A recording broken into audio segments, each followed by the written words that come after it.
Qapla! I'm going to take this opportunity, however, to suggest that we all hail Caroga. Oh, that's all I'm saying. Forgive me, Doctor. I'm receiving a number of distress calls. I don't doubt it.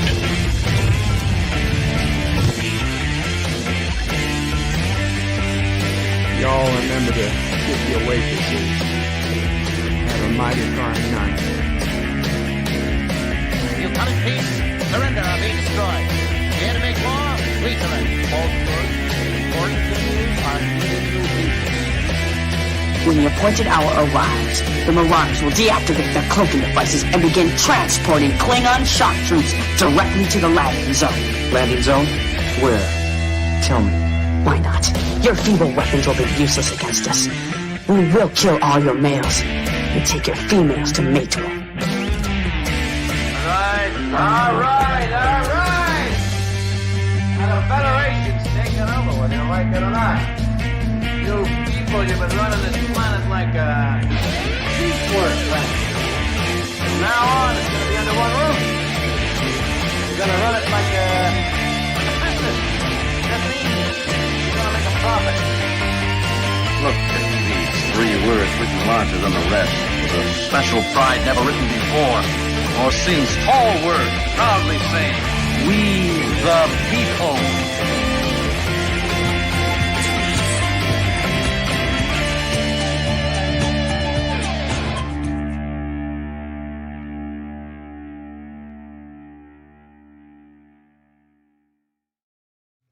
Hi, I'm Nicole DeBoer. I played Lieutenant Esri Dax on DS9, and I welcome you to Birdo Prey 5 channel. Hail Caroga.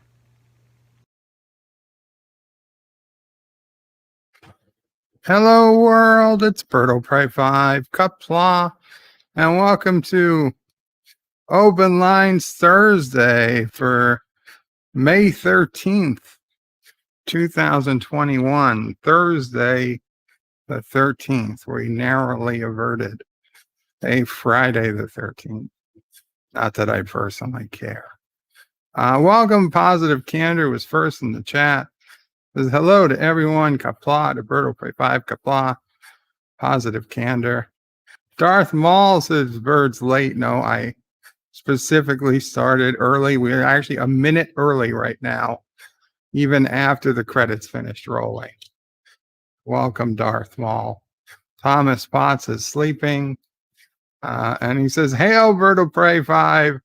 Hail, Caroga. And as happy as I am to see that from Thomas Potts, I know that that means that his second shot, the vaccine, has done some incredible things to Thomas Potts's mind. Apparently, the vaccine can break Kurdistani brainwashing. It's a wonderful side effect, and we welcome all the future Carogans who will get their vaccinations. Unknown to them that they will be broken of their Kurdistani programming. Mike Richards says, greetings from Columbus, Ohio. Greetings, Mike Richards. Richie Poole's in the house. Qapla, Richie. Richie Poole says there was no advance notification. No, I only had this set up 10 minutes before I went live. I did send out Twitter and Facebook and Locals and Minds and Gab and I don't know, Twitter and Reddit. All the social media I hit. I hit all the social media. Uncle Remus is ghosted. No, not ghosted. Literally just last minute streaming. Thomas says, was that my name in the upper scroll? I'm not feeling 100% at the moment. It should have been. You have a special thanks, Thomas. At the end of all the other subscribers, there's a special thanks to you, Thomas, since you continue to give money. Although I'm no longer advertising that service, I do appreciate the fact that you've continued to donate to me. So Special thanks to Thomas Potts at the end. Richie Poole says, hey, there's a flying saucer. No, it's a weather balloon, Richie. That's a weather balloon. Thomas's bird of prey is never late, nor is he early. He streams precisely when he means to. I would like to say that, Thomas. But the honored Bird o' Prey 5, the honest Bird o' Prey 5, the honorable, I will admit that I have, on occasion, streamed later than I'd hoped. And even once or twice streamed earlier than I intended. So it's just not true. But I can understand why people want to believe it. Richie Poole says, damn, lunchtime over. Have a great live stream. Take care, Richie. I'm glad you were able to stop by and say hello. Positive Candace says, what happened to Garfield? The Garfield, huh? Yeah, we could bring Garfield back. He's fighting with the aliens. He does a left hook and a right hook, and then the alien swings around, and then Garfield claws at the alien's neck, and because it's such a slivery little gray neck, it breaks off. Garfield is the victor. Garfield wins. Catality. Very good, Positive Candor.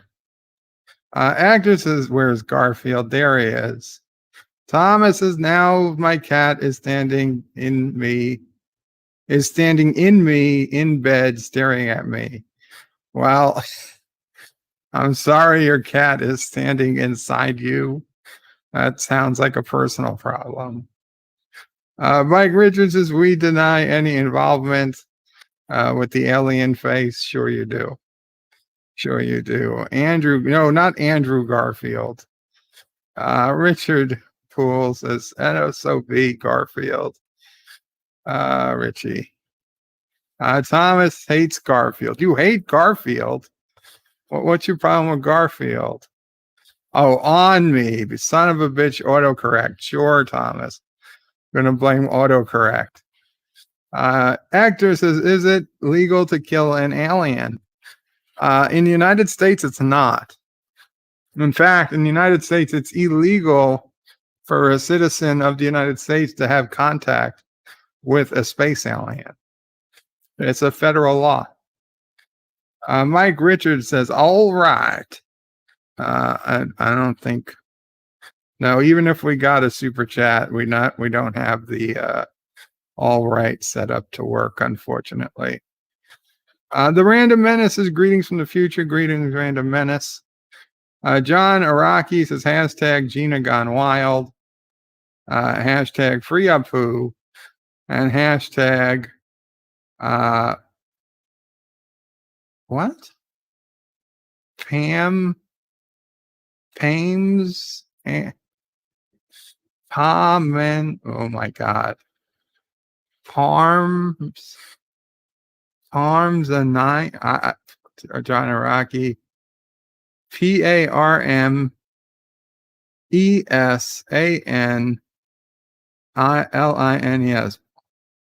Parmesanlies? What? I'm confused. Darth Maul says, for Biden, it's all about the illegal aliens. And John Araki says, hashtag no gas here. Yeah, no gas here. Actor says, Parm is a cheese. Parmesan is a cheese. I know Parmesan's a cheese, but I don't think he wrote Parmesan. He wrote Parmesan lines. Parmesan lines? There's lines for Parmesan? That's a new one. And Mercer Creates with a $2 super chat. Thank you so much, Mercer Creates. And it says, you think this is the real Quaid? It is.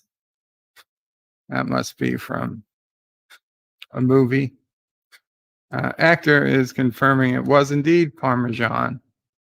Uncle Remus's thoughts on Ellen DeGeneres throwing in the towel on her talk show. I mean, considering I never, ever, ever watched her talk show, I feel like it's about 20 years overdue. Thank you again, Mercer. John Araki says Hunter Biden Parmesan reference. I must have missed that one.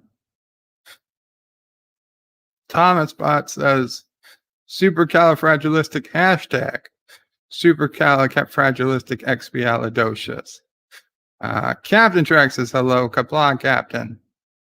John Araki says hashtag cancel Ellen. I don't think she's canceled. She just chose not to go back. Mercer creates as it was from Total Recall. And Mercer says you must see the movie. I've seen Total Recall. I just don't remember that. Mako says, hail Caroga, death to Turkestan. Absolutely, Qapla Mako. And not Ryan Johnson says, hello, and Qapla, hail Caroga, hail Caroga. And let me put out the link, since this is, in fact, a open panel stream. I will put out the link for people to join the panel. Come on up and talk. We can talk about anything from Star Trek to Star Wars to Stargate to nothing at all star related, to gas prices or anything else. Whatever you want to talk about. Today's the day.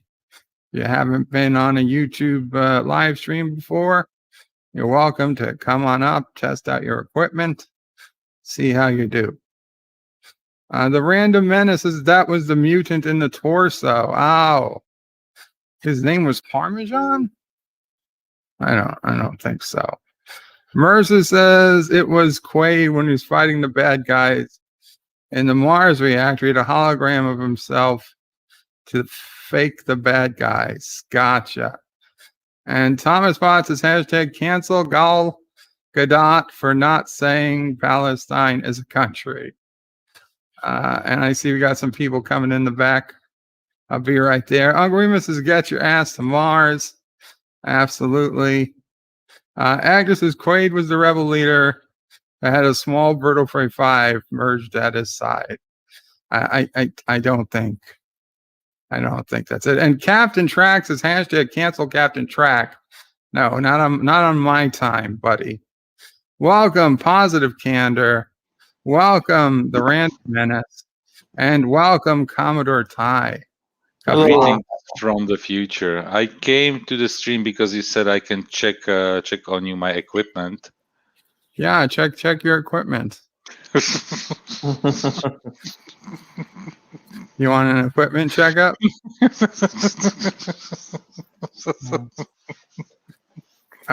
Commodore Ty will check it.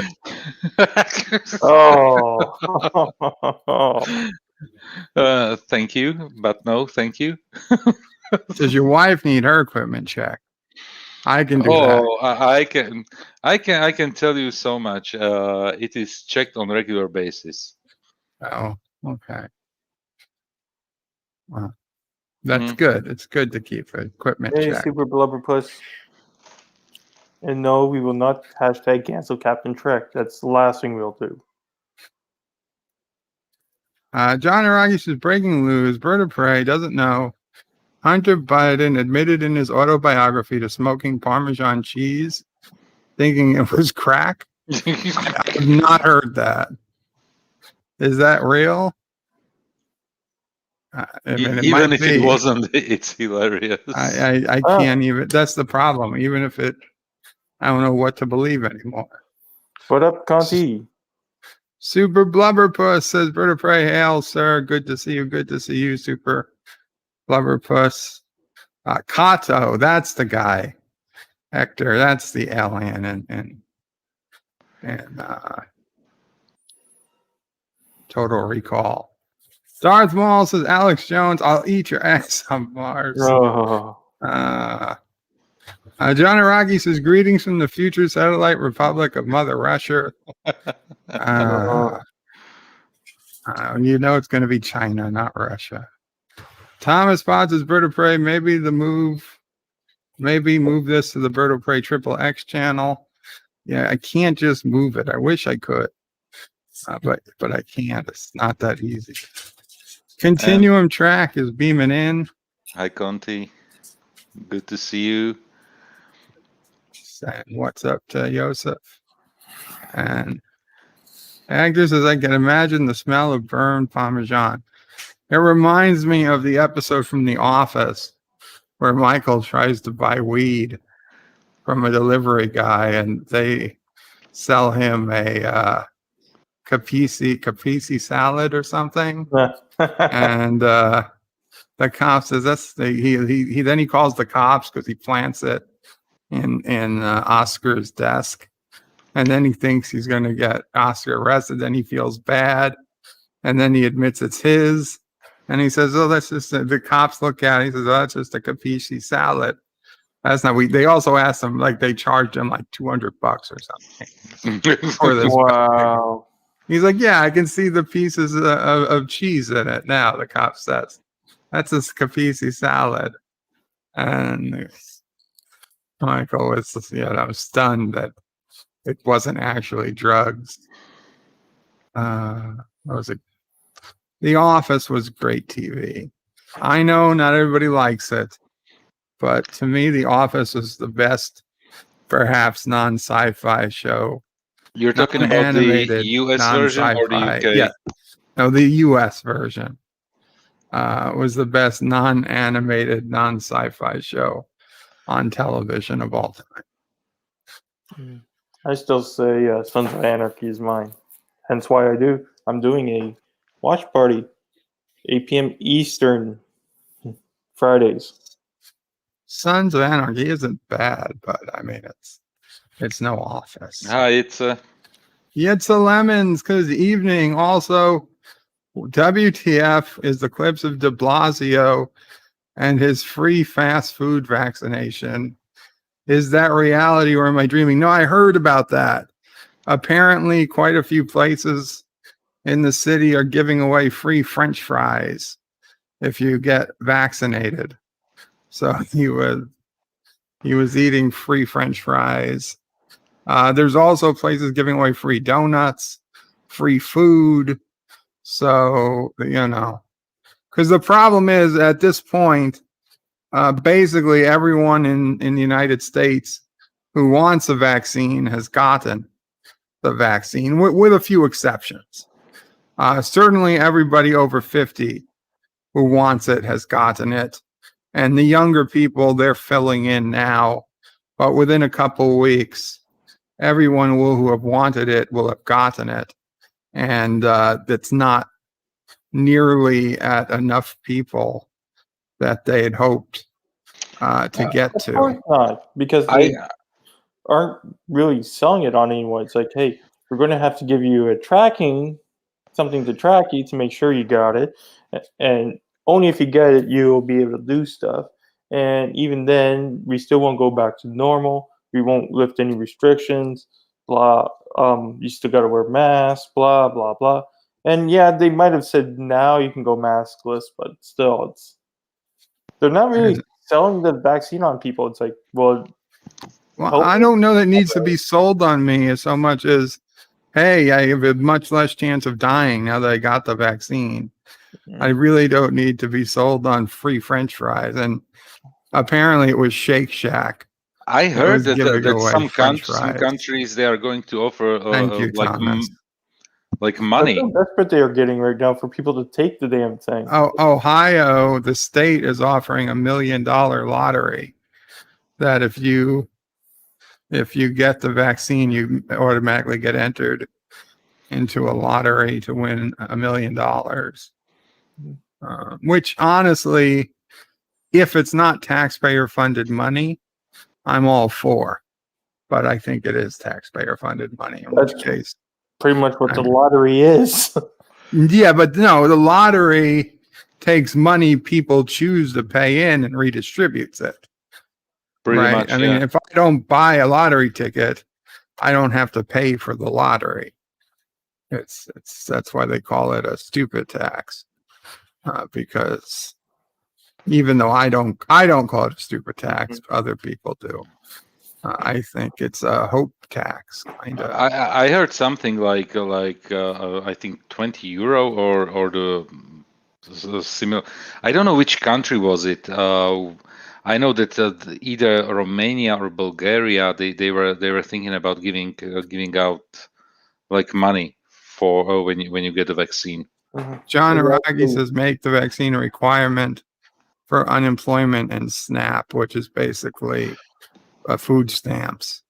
I would be for making it a requirement for unemployment if and only if you didn't have a medical reason you couldn't take it.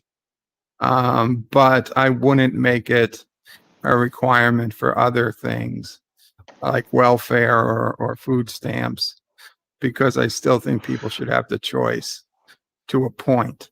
But if the fact that they're not getting a vaccine, that may well prevent them from getting a job. But also bigger than any of that, I would immediately end the extra money from the unemployment.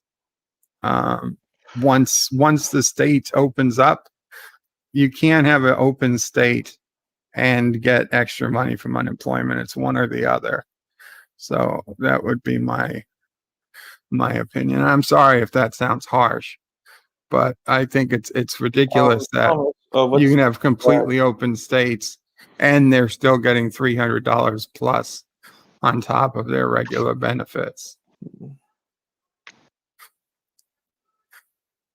But if the state's not open, like in Commodore Ty's case, then that's different. They're called provinces. Well, I know, but you don't have the issue what we have in the United States. If you were in the U.S., you'd be making bank. I'm already making bank because they're closed.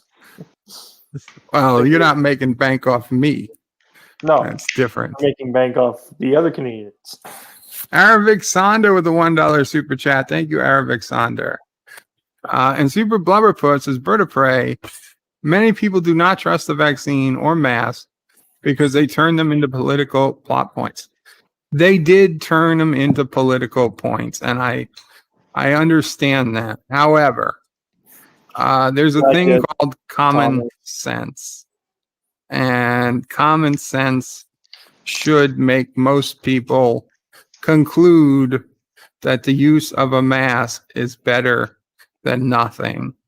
And the vaccine, I grant you, is harder to do, but considering the 100 million plus people who have already gotten a vaccine at this point, and we don't see half the population of the country dead, it's pretty clear that the vaccine is overwhelmingly safe. And yes, there are people who are going to die when you get a vaccine. There are people who die, unfortunately, just if they got a placebo shot. When you have 100 millions of people taking shots, if a few hundred people die, that's 0.000%, 1%.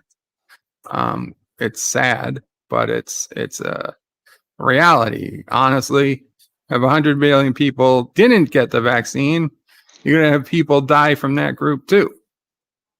Who's to say why they died? Yeah. By the way, what I wanted to say to this topic, basically, I don't know about any government in the world that would manage the let's call it COVID crisis in a good way.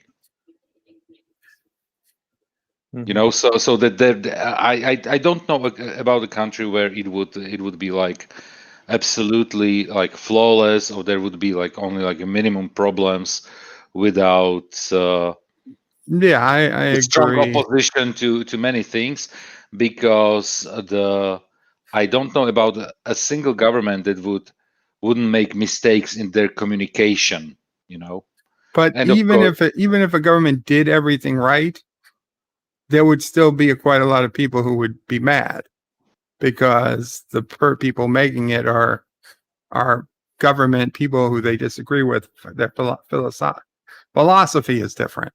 Yeah. So they'll find a reason not to like it. That's why I think it was it would be better if it was apolitical. But And there's Super Blubberpuss yeah, says exactly another the problem what he says mistrust in here. the media doesn't help. Yeah, And in other times, like 50, 100 years ago, people would be more apt to trust the media.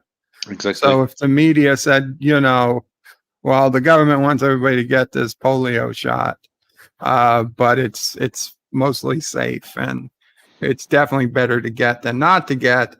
And Edward R. Murrow is telling you that. You're like, okay, well, I trust Edward R. Murrow, and you roll up your sleeve and you take your shot. Well, they use But now to sell the polio shot. in 2021, it's Rachel Maddow or whatever, Tucker Rachel Carlson, Maddow? and I wouldn't trust either of them with anything. This is the problem, and especially in the United States, what I saw, you don't have like news reporting. Basically, every single TV station that deals with news, news coverage, everything it's not even reporting of news. It's opinion. It's all opinion pieces, one side or another. So that there is like nothing like objective truth. Despite okay, telling objective truth is problematic because how can you create something objective? But still, it's unbalanced. That's probably the biggest issue, that it's not balanced enough, and it's problematic to find news sources that would be balanced. Kronos says, Qapla, I'm late. It's okay, Kronos. It's all good, Kronos. We just started. That's the problem, is that instead of having quality news sources, the best we can hope to do is balance the sources. So we have, 2 on the left, 2 on the right, and we work hard and we can figure out a balance between them. But a balanced sources is still not as good as just having, 1 or 2 quality sources that don't need to be put through a filter. Because and the welcome, biggest problem, Captain Track. Hello, Captain Track. Because the biggest problem with trying to report everything as balanced as possible doesn't create enough buzz. You need to have scandal. Yeah. You need to have, and especially what sells is negativity. That's the problem. And That's our own problem. It's our own doing. Yeah. And yeah, exactly.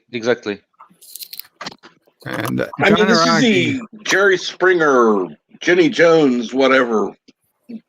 Oh, I haven't heard about Jerry Jones in a while. Well, the kids that grew up on that are adults now, and they're the ones making the decisions on, what's on television or what more likely what YouTube, what video they're playing. And they're used to seeing Jerry instead of Walter Cronkite. Not that Walter Cronkite was the greatest person in the world, but I would trust him over what we've got today, even though he had his own agenda. It wasn't as crazy as the agendas people have today. And hashtag pray for Auntie, says John Araki. Yes, we pray that Auntie will be rescued from Turtles. And I was happy to see Anti-Trigger stream today, but I was happy to see the anti-cam was back on his stream. Yeah. Oh, it won't better be stay there. No, he warned us it'll be gone on Friday. Tomorrow. Use it with the way he has the thing set up. Yeah, you can't use the camera. Like I'm sure he's got an extra camera somewhere, but that's okay. For anyone that wants Thomas to know, Anti-Trekker didn't get the vaccine. Is that? I mean, I don't want to go into it too much, but what did he say? If it was a personal choice, or if it's just because he wasn't feeling good yet? I mean, I know if you're not feeling great, you might not want to take the vaccine. No. I know that he mentioned that he wants to take the Moderna vaccine. Okay. He wants to get that. So he would. Yeah. So definitely, it's not like because in one of his streams, I think it was either last week or something like 2 weeks ago. He was still in his old office when he was talking about it. That it's basically right now, basically because of the health issues that he has. And I can understand that. Which is completely totally understandable, and that he puts his trust in the Moderna vaccine. This is what Anti-Trekker mentioned. Yeah. That's the one I have. Yeah. So I guess he I'm waiting used for me as a guinea pig. J&J personally. Which one? The J&J. Yeah. God, well, no. that's the most. Well, that's a traditional vaccine, and that it uses, the actual dead virus, whereas the Moderna. Of two. That's an incorrect statement. It's not a dead virus. It's not dead. It's not dead. It's a virus. Deactivated? It's deactivated. It's basically neutered. Neutered is the best way how to describe it. It cannot multiply. It cannot multiply, and that was, for example, one of the reasons why I think it was Brazil who stopped the Russian vaccine, because their internal tests showed that the batch that they got, the virus was multiplying in the batch that they got. So it wasn't basically sterile. Oh, so they were giving. Oh, cool. That would be nice. Because the problem with the Russian vaccine, for example, and this is something that is pretty much steering the waters across the world, is that the prototype that was created in Russia in the laboratories is actually ingenious in the design, how they created it, and it's perfect. But the problem is when they get it into the manufactories, that they should produce it based on the blueprints created. Mm-hmm. They are not doing a serious issue. They are not doing it like that, and the second problem is the Russians do not deliver the full documentation about the vaccine, because every single vaccine has about 100,000 pages of documentation that needs to be provided to the likes of the US FDA. That's just too much paperwork. Well, at the moment right now, our health experts of Canada Health suggest that the best thing for my age group, which is the 30 plus, is to take the J&J vaccine. Well, if you visit New York somehow illegally, if you visit Times Square, we'll give it to you for free. Times Square is giving out the J&J vaccine to. I know, but if you did find a way, I mean, it's a very open border. Nobody's checking. Trust me, there are ways you just across. walk through the forest, and you made your way to Times Square. They're just giving it for free. Well, it's coming up here now. It's been up. They're slowly dispersing the J&J up here, so I'm just waiting for that. Like, my sister wants to take the Pfizer. My dad took the AstraZeneca, and a few of the members of my family took the Moderna. Yeah. How it's called. So Super Blubberpuss says, Vertebrae, I live in California. I follow the examples made by our Governor Gavin Newsom and his Aunt Nancy Pelosi. It's following what they do and following what they say can be two different things. Super Blubberpuss. I'm sure you're aware of that. Mm. Executive producer Saul Leibowitz says, Qapla, Bird of Prey, how are you feeling today? Do you think you will be online for the next hour when I'm done with work? I'll be honest, executive producer Saul Leibowitz, I felt like crap today. Mom Prey urged me to come on. I was seriously debating posting about not coming on. But she probably would have done something then. She confirmed that, when I stream, I tend to feel better. So for now, yes, I would imagine I'll still be streaming an hour from now, but I can't absolutely promise it. Well, if you guys ever decide not to, let me know and I'll do something on my channel. Well, thank you, Commodore. It's good to know. And Cronus' Bird of Prey, you probably love to watch The View. No, I'm not sure I never, but I certainly haven't watched The View in at least 20 years. Even when Picard was on, even when Patrick Stewart was on The View, I still didn't watch The View. I watched The View one time when I was in the doctor's office, and they didn't want to change the channel. Oh, sons of bitches! I'd say then to give me my medical records, I'm leaving. Hey Hector, you're talking about the board? Coincidentally, I'm watching the Enterprise episode right now. What is it called? Regenerations. Yeah, Regeneration. That's the one that's in right now. That's a good episode. They're supposed to be showing next Deep Space Nine, but I guess they moved over Enterprise, and tomorrow they're going to be doing the recaps of all the Superman and Lois episodes so far. Actress says, I forgot the Bird of Prey 5. And I'm guessing in 10 weeks we'll get the Lower Deck. Already? Because they're starting to show season 1 on TV now again. And they only do that when they know the next season's about to start.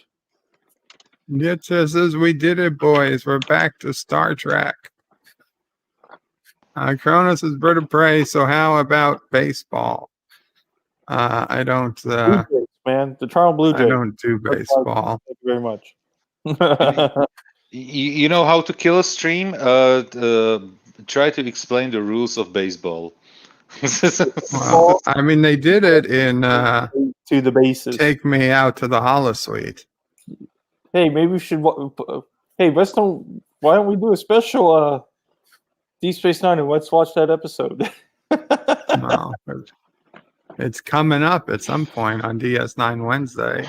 It is what, season 6, season 7? So we're up. Next week is season 5, episode 10. It's quite a way away. I think it's like either a season 6 or 7. I don't know. It's quite far into it's near the end of it. Yeah. Which one? Take Me Out to the Holosuite. That would be season 7. Yeah, so we're ways away from that still, Bird. Probably a year or so, skip. right? No, not a year. Can't But just skip probably every episode.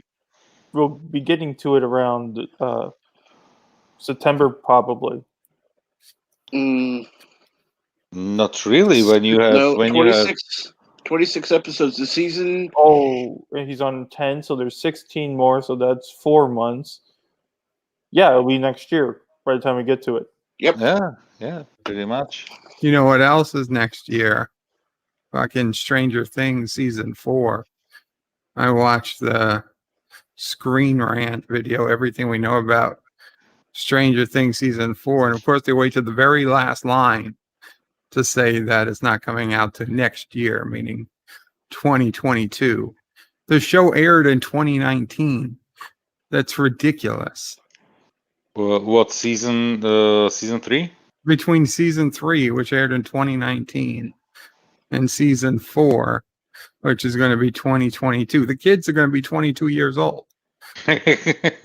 They're bringing back CSI? Yes, they are bringing back CSI. the Welcome, original Darren one. Wagner. Awesome! I Hello. like the show. Hi, Darren. Hi. Super Blubberpuss is Bird of Prey. My doctor's office shows only Disney cartoons on a loop. It's a disgrace. Hey, it's better than The View. Yeah, that's true. I almost said that at least it is not divisive, but Is your doctor a pediatrist? Pediatrician by any chance? Bill Grissom's coming back. Yes. And Darth Maul says, Bird of Prey, Dr. Phlox had an ethical dilemma about a vaccine and treating a dominant species. A dominant species on a planet? Planet. On a planet. Yes, I remember that episode because he could save this species, but then this other species might die. Would not evolve, and he didn't want to. Yeah, get into Welcome, Saul Leibowitz. Hello. What is that? Agent to the Stars. The Agent to the Stars. I'm going back to executive producer because I think it's more lucrative. But I just wanted to say hello, and I'm hoping you feel better. Thank you. I hope so. Gentlemen, I haven't been on for a while, but I promise this. I think Bird needs some uncling lessons. Is anybody else uncling lessons? Yes, you need to be you need some uncling training. Is anybody else here an uncle? Yes. I am an uncle, and my niece is coming over tomorrow. So there we go. You gotta learn how to use good lines like, "Don't make me come over there, Charlie." He knows I can't come over there. No, see, that's your problem, Bird. Just because you can't doesn't mean you can't make Charlie think you can't. Right.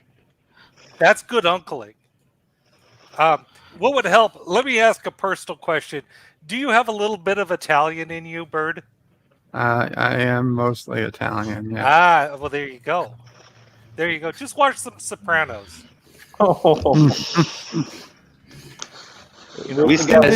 As if he hasn't already seen The Sopranos. Of course, I've seen The Sopranos. The whole family would watch The Sopranos. We talk about it at Sunday dinner. You know. Hey, Bird, are you going to be doing the next thing of Game of Thrones, the new series that's coming out now? I don't know for sure, but I would say it's unlikely. Okay. I don't think it's going to be that popular. Dual stream or something with it or something. Okay. But the one thing that we didn't hear was Italo or Prey. Bird talking in Italian accent. Yes. I can't do an Italian accent. You can't do an Italian accent. You can't do an accent. You're full-blooded Italian. But yeah, you just talk like Mario. Yeah, you could practice with one of my favorite lines from the classic movie Back to School with Rodney Dangerfield. I love that movie. Where his assistant said, I have two sons. One I put through college, the other I put through a wall. You can use that to your advantage, Bird. When Charlie acts naughty, you say, I could put you through college or put you through a wall. Which one do you want? I don't want to make any promises. Just so Prey make me stick to it. Good point. Good point. Any other nuggets of knowledge for young Uncle Bird? I'll be listening, but I'll be right back. He'll only be listening. Is that what you're going to say to Charlie next? What was that? Maybe that's what he's going to say to Charlie next. I'll be listening. No, Kronos. No, don't even bring that up. I'll be listening, but I'll be right back. That's a good one. That's good. Yeah, that's good. Yeah, that's good. It's actually pretty good. You know, I'm still listening. Yeah. also has to learn the important boom. Go get that for Uncle Bird. Because he's So gonna, see, Charlie's gonna be able to walk soon, so he's got to use it to his advantage. So Darren, you finally got to catch the Jeff Nerdy stream that Anti Tricker did. The Jeopardy I stream? did. Yeah, I did. What did you think of your category?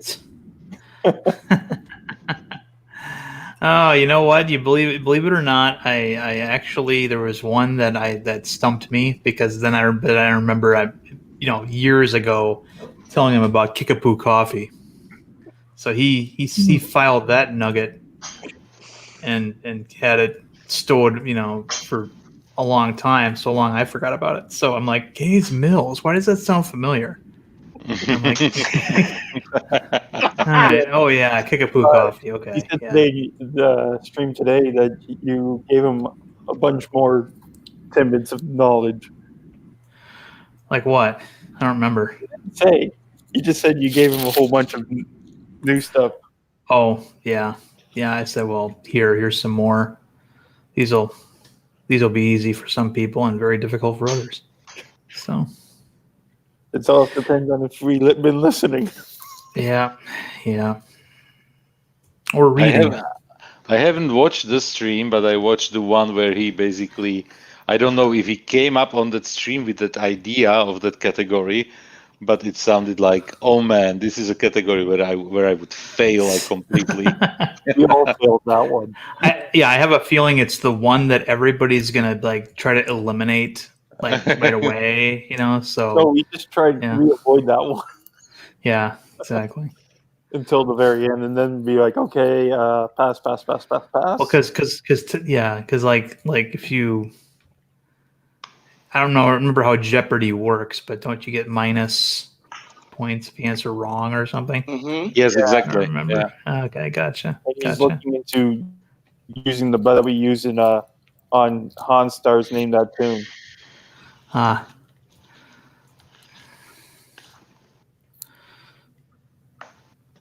Jeopardy you do get if you answer wrong, but you don't have to answer. Returning. Gotcha. Yeah, it's kind of like that recent Red Letter Media video where they did the Star Trek trivia contest. I only missed like 2 questions on that. Yeah, exactly. That was. But Jay, he's over there in the negative digits. Yeah, I thought it was funny. Anyway, Chrono says I could always skip the bad episodes. Hell no. First off, there are no bad episodes of DS9 left. We already passed them. And there are lackluster episodes. There are mediocre but they're episodes, not bad. I don't think any of them are really bad at all, except for that one that J.G. Hertzler was in where he wasn't playing Martok.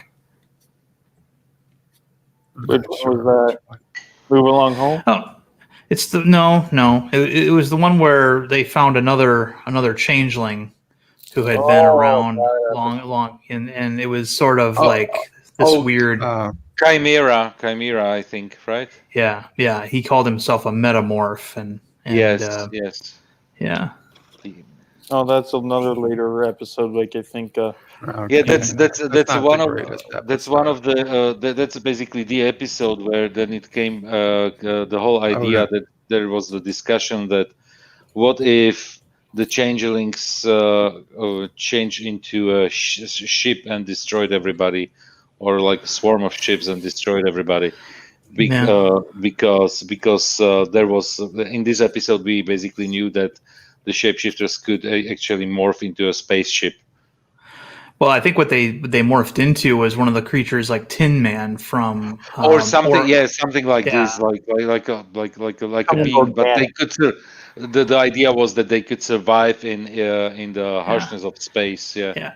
It resembled to me that space creature that attached to the Enterprise D's hull that they had to get out. They had to sour the milk in order to get it to that. Yes. Mm-hmm. Yeah. But he could also change into fog too. So Loss was actually a way more skilled at shapeshifting than Odo was. Because he says in the episode that he was doing it for a couple thousand years before. Right. Yeah. Like Odo was only like 60 years, where he was like closer to 1,000. But what bothers me about that episode is it makes me kind of it kind of makes me feel uncomfortable because there was a clear they were almost a gay couple, and their attempt to do that with him was it wasn't what I wanted to watch that day. Let's put it that way. I didn't get that feeling, but Oh yeah, when he there's an example when Lost wanted to link with Odo like right there in front of everybody, and he's like in front of everybody. That's a private matter. We do that in private. And it was it was almost like a PDA or like having sex in public. They're non-binary because in the gelatinous state, you gotta remember what this was like in the 90s watching this. It's not like today. There was no such thing as a non-binary back in 1998 when that show came out. Well, they were talking about non-binary people back in '89 with 1001010. Whatever the hell that episode number was. Yeah, that was the binars, not what we're talking about. But nice pun there, nice attempt at a pun. Yeah. It feels like that episode tried to do something but didn't know where to go with it. That's why it made it very mediocre. Well, I enjoyed that episode. It was one of the highlights of season 1. I don't know why. We're not talking. I don't think we're talking about the same episode, Ty. We're talking about the DS9 episode. Yeah. About Chimera. That Chimera one, I hated it. Yeah, the what I also didn't like was it was obviously J.G. Hertzler playing that character, and so I didn't at all buy it. I didn't notice it, to be honest, until you brought it up. As soon as he opened his mouth and I heard his voice, I'm like, okay, that's Martok. Darren, actually, if you didn't mention it right now, I would never know. Yeah, same. But it wasn't because of his... But once again, we have a question, things that only Darren knows. Oh. Come on. No. Honestly, I didn't know that. I didn't go through the credits or whatever. And even if I saw J.G. Hertzler in the credits, I would say, okay, Martok will be in the episode, and then I would probably completely forget about him not being on that episode. Mm-hmm. Yeah. Darth Maul said, "Bird of Prey, they're filming the new CSI Las Vegas out here. Just drove by the filming studio. Large production. I know you spoke about it earlier, Commodore. But where's here? Do you know where Darth Maul is? Is Probably he in Vegas, or they film it somewhere else? Maybe somewhere else. Who knows? Super Blubberpuss says my doctor is a general practitioner. That's why. So it's weird that they're playing cartoons. Darth Maul says that J.G. Hertzler was listed under a different name in the credits. Possible. Don't know. Maybe. Yeah. Kronos is Bird of Prey. Have you seen the Birdfather movies? If you mean the Godfather movies, not really. I tried to watch Godfather 1. I think I got halfway through and gave up. Really? Well, there's always the old Birdfellas cartoon from the Animaniacs, which Well, is the Birdfellas are good. Yeah, those are good. Yeah. Sorry. Ooh, Ice Cream Man. Ice Cream Man. Yeah, the bird fella. The bird walk along home. Sucked. Move along home. Along home. Yeah. I didn't think that was a bad episode. It's just the hopscotch part. That. Yeah, the hopscotch part kind of ruined that episode. But other than that, it was a decent concept of an episode. I mean, it was only like 5. What was it? Like the hopscotch part is only like 20, 30 seconds of the episode. I mean, and them singing Alan Moraine. Yeah. I'm sorry, I didn't like the whole move along home thing. So this just made it worse. It was all in a game, and there was never any actual danger. When you think about it, we had multiple episodes basically on Star Trek where it was a good sci-fi concept, but it lacked something. Mm-hmm. Well, know? that was a first season episode too, where it was all that getting to know you stuff. They were basically trying to tell us who was who, and it was basically a Quark centric episode because he was the one who was playing the game and then figured out that it was linked to, that it was. Quark was actually kind of smart on the whole thing when he figured out that these game pieces represented Cisco and Kira and the Doctor and all that stuff. Established the relationship between Quark and Odo. That too, and and then you had these weird aliens that came through the wormhole that just like to play this game, and the situation was precipitated, I believe, because Quark cheated. It would have been interesting if they linked to them somehow to the Dominion, if they were a member race or not. Mm-hmm. Well, I've always thought that, like, for example, Tosk just shares way too many similarities with the Jem'Hadar for there not to be some kind of link between You're the right. two. You're right. It was when they were chasing him the whole time. If you read Memory Alpha, they talk about how there was supposed to be some on-screen talk about the Jem'Hadar getting traits from Tosk. Mm-hmm. It wouldn't surprise me if that either just like the way the changelings had modified some furry ape-like creatures and turned them into the Vorta, that they might have taken the Tosk and turned them into an aggressive species. But yeah, it's one of those things that go ahead. Proto Jem'Hadar, like.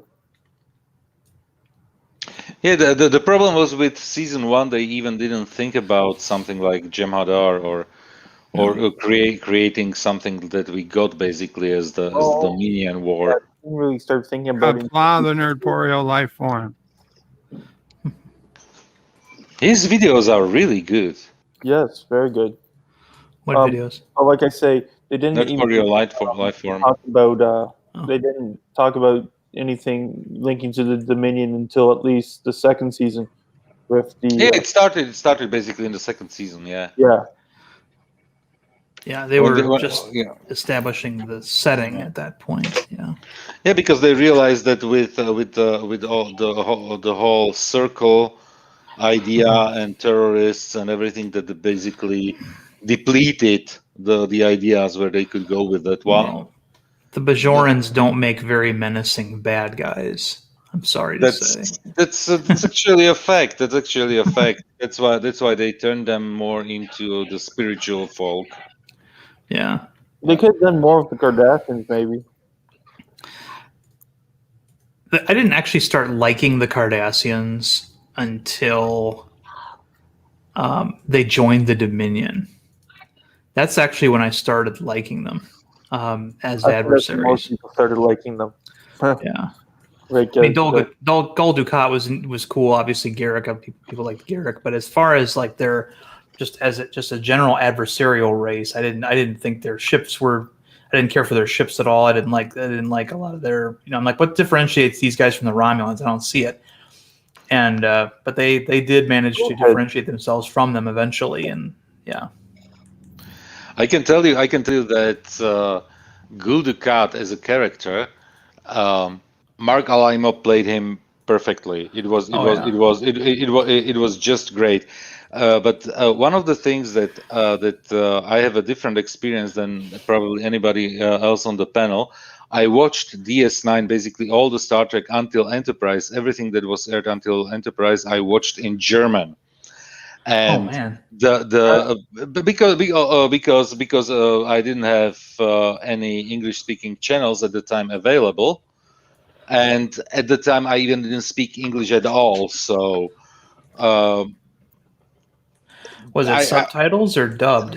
Dubbed. It was dubbed, and this is what I wanted to say, that the voice that they chose in German for Gul Dukat, I remember it as if it was yesterday when he in the first episode in the Emissary, when Gul Dukat enters for the first time the scene basically in Cisco's or his old office, and his first words are, Good Day Commander. I can tell you that I have chills from the voice that they chose in the German dub for Gul Dukat. And since then, but you know what? They aired the episode something like a year behind. It was already aired in the United States. Well, they probably have to spend all the time dubbing. Not really, but it had a direct connection to TNG, and on German TV, TNG was premiered in I think I was 16 or even 17 something, so it means 1996 or 7, so very late actually compared to the TNG was actually already wrapping up its run when it was first aired on German TV. So but Just it was want to welcome Didi Myers, Qapla Didi Myers. hello, Didi Myers. And I see Didi says here hello to me. So hi, Didi. But the thing was, we caught up relatively quickly on German TV with the United States, because you got one episode each week, and they were basically showing it on TV as an afternoon TV every workday, so Monday to Friday. So we got relatively quickly through all the seasons till they when they caught up with everything, and then basically what happened was they were showing new episodes weekly, like during the weekend they were showing new episodes and reruns during the week. So that was how basically on German TV they caught up with everything. And then I think Enterprise was the first Star Trek that became like a primetime show, that they showed it in the evenings. Yeah. Interesting. Yeah. You can find some clips of. But already with Enterprise, it was the age of internet, and I could basically get it. Let's say not completely legally at the time. It wasn't illegal at the time. Right. At the time to download it from the internet. So Enterprise was the first TV show that I watched actually in English. But at the time, still, I needed, I think, subtitles. Yeah. When was Enterprise? When did Enterprise air for the first time? It started in 2001, October 2001. 1. Yeah. So definitely for the first 2 seasons, I needed subtitles for the show. Yeah. Because Did my they English dub was Porthos into German? No. Yeah, that was one original. Yeah. A German shepherd. By the way, I will say I looked it up, and J.G. Hertzler was credited as Garmin Hertzler for his role of I can't think of it now. I just looked at it. That changeling, whatever laws, because they didn't want people to be confused with him being Martok. Yeah, makes sense. Okay, just a quick note. I'm going to bounce off here, get back to the salt mine. Bird, you feel better, gentlemen? It's always a pleasure. Thank you so much. And, America's favorite Uncle Sol Leibovitz. Have a great day. Take I care. appreciate it. Sure. See y'all later. Thanks. Bye. I'll tell Mama pray. Saul Leibowitz thinks I need uncling lessons. Uncling lessons. Uncling lessons. That I should be doing more as an uncle. And no, he doesn't say where. Jolene Blaylock with the German voice sounds even hotter. You know what? Not really, not really. You know what? The German dub improved immensely. Janeway. I can tell you when I heard Janeway for the first time with Kate Mulgrew with her original voice, I was like, wow, how could they take her seriously? You know. Yeah. She has now I don't mind her voice at all, but when you hear the voices for the first time, it's weird. It's literally weird. Her voice was the biggest improvement.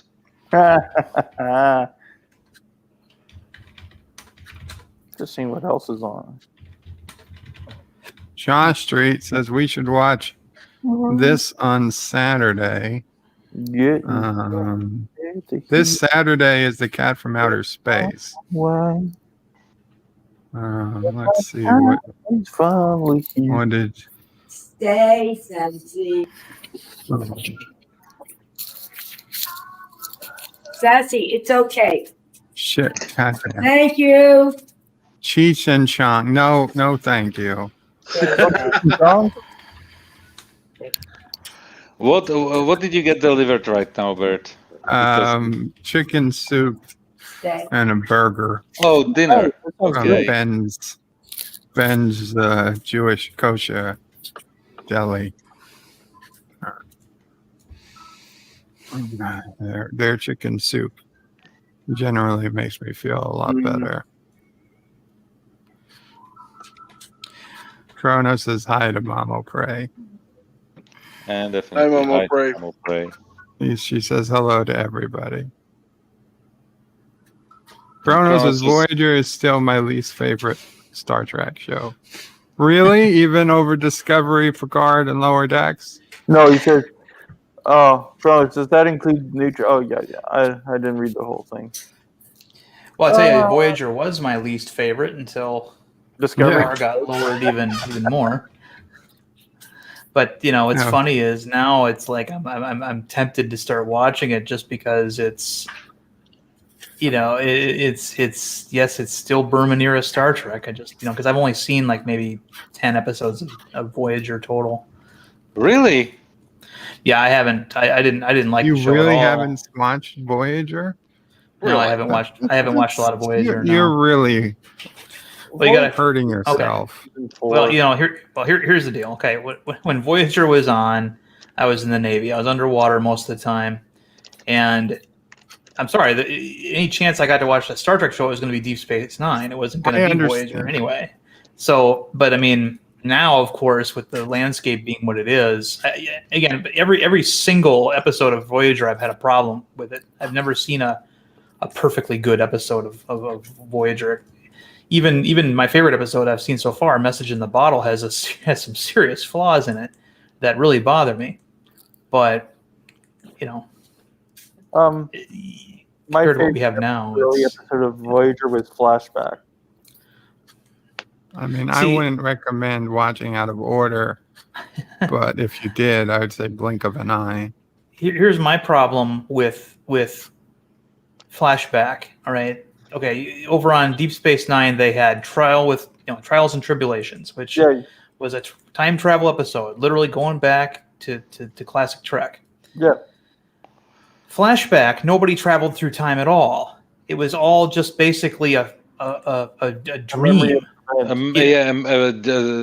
Basically. I just felt like trip down the memory lane. Yeah. Yeah, so Sulu never met Janeway like they implied in the trailer. I mean, the trailer made you think that this was a big deal, Oh, I never watched the trailer for that episode. Yeah, it's and it's like, oh, Sulu and the Excelsior. Now seeing the Excelsior again was great. That seeing it in combat with a Klingon battlecruiser and having it be Kang of all people, who was in command of it. That part was awesome. That's what we want to see. They didn't show us that. They kept showing us, Tuvok, don't let me fall. So many times, and Oh, but I just enjoyed that episode, and then why Sulu might have recognized Janeway, because they did try to quasi, because she became ingrained into that memory. So it's just warping the memory. Right. Really, truly didn't. I know, but nothing, but nothing that was depicted actually happened within the lore of Star Trek. That's what's exactly. that's what it was. They might as well have gone to the holodeck and saw Sulu and company there, And the other thing I didn't like was what in the fuck were Tuvok and Beltrain doing in an open bay barracks room, like their berthing compartment? They had bunk, and they're sleeping in their uniform. I mean, what the fuck, But the sleeping in the uniform was always a flaw of Trek. Basically, when you go to TNG, they did that all the time. Even Kirk, every single time they didn't have like bed sheets or anything. They were just lying on their beds in their boots, in their uniforms, and everything. I mean, they're taking a nap in that barracks room, that open bay berthing compartment that all the junior officers were in, didn't have like any locker space or anything. I mean, these guys aren't enlisted; they're ensigns and lieutenants. I mean, one of the even though an ensign doesn't have a lot of sway or stroke on any ship, he's gonna get better accommodations than that. Bird. But the fun part is right now when we are talking here Hey, and guys. I'm going through the chat. Hi LD, good to see you. Hey. When I'm going through the chat, how many people are putting here like good episodes and episodes they like Living Witness for Darth Maul, for example. That was a good episode. Mm-hmm. Where what was here mentioned? Ship in I the was bottle. going to say real quick. Equinox. Okay, LD, go. You guys were talking about that episode with the alien memory with Tuvok, with that chick falling off over and over and over and over and over and again. It's like, Tuvok, save me! You know what that reminded me of? That reminded me of that lovely episode from TNG when we got to hear Riker say, "Data, something's got me!" a million times. Well, that was a clip show. I mean, you know what's so Shades of Grey. Shades of Grey was interesting Similar because that's the episode. last. Well, that used to be a convention of television up until that point. I think Shades of Grey was the last time I ever saw a clip show on any television show. Kronos asks, "Are you eating your soup now?" I will be in a second, Kronos. And the clip shows were used all through Stargate. Life of Matthew's favorite. Yeah, episode. Stargate did it as well. Yeah, well, clip shows were generally what they used on regular shows like Family Ties and other sitcoms for the holiday season, so that the actors could get a week off. It was their vacation time and to save money but during the writer's strike at that time, that's why they had to do the right, and that's why also the season is only 22 episodes as opposed to 26 episodes long. But and honestly, I think it's kind of quaint that they have a clip show. What we did get, because that show is that episode is also Dr. Pulaski's final episode. What we did get was some great characterization for her, and a couple of great moments where like Data grabbing that vine before it stung Geordi, and O'Brien trying to do his usual thing where he kind of fucks with the officers as he's beaming them down. He tries that with the doctor, and he had nothing to do with that. he gets stomped on. I mean, it's like, he tells the doctor, he knows the doctor doesn't like the transporter, and he goes, "I hope these are the right coordinates." And she looks at him for a second, and he goes, "Sorry, doctor." You son of a bitch. You just give him a you son of a bitch look. He goes, "I know you don't like. I know how much you love the transporter." And she says, "About as much as I love comical transporter chiefs." She says, that was it. By the way, a question for all of you on the panel: Pulaski, yay or nay? Nay. I think they should have given more time. She's my favorite. I think she would have been good with what's his name? Jellicoe. Oh, that would have been an interesting. Oh, that would be a great pairing. Two bulls, going at it. Because honestly, I liked her. I liked her from her first appearance. When she was because the child was just a horrible episode when you just go back and think about it. It was just a horrible episode, but it was immediately her how do you say it, butting heads with Picard in that episode. Well, right away from the get-go, the first place she went on the ship was 10 forward, and normally when a new officer reports on duty, you're supposed to go see the captain, particularly when you're the CMO, when you're the chief medical officer. But she didn't do that. And for example, the Nocporeal life form says here there wasn't much chemistry with Dr. Pulaski and the other characters, and I would disagree there. I would. It was. You know what episode I'm watching right now? Tell me. The Geordie and the Shadow episode. In the holodeck, trying to recreate where the shadow came from. I watched it last week. It's a creepy episode. You know what? It's exactly, and I like the creepy episodes, like on TNG, for example, or what is it? Eyes in the Dark, One Moon Circles. That one, I hate that. That one was on. I just watched. That was the previous one I just watched. Oh my god! Really, it's literally my guilty pleasure. It was honestly, it was a good concept. Yeah, but the whole repeating eyes in the dark because they had to make One moon circles. It's like, come on, shut up and listen, bitch. Where are you? Where are you? Yeah, that was the part this is the bad part. But when you go back to the morgue and all the bodies sit up and Beverly says just go away. That's probably the it's literally on top with from the creepiest moments from Star Trek. Oh, definitely. Pulaski had a great relationship with Worf. Oh yes, that was a great relationship. And I think she also had a pretty good relationship with Riker when Riker found out that she used to bang his dad. But if you guys are interested, last Halloween I did do the top 10 creepiest Star Trek episode in general. I might do something similar again this year, but instead of episodes, I might just do moments. Yeah. There's a moment, and don't forget about one of my favorite Voyager episodes, the Thaw. Is it called the one with the clown? Oh, yeah, the one with the clown. It had that Nightmare on Elm Street feel to it. Yeah, that was one creepy episode, but I liked that one. I hated the clown episode. Thank you. It's like my worst Voyager episode. Really? The Thaw? You didn't like the Thaw, dude? I mean, I thought it was all right. But okay, Bert. I think it's a little rated.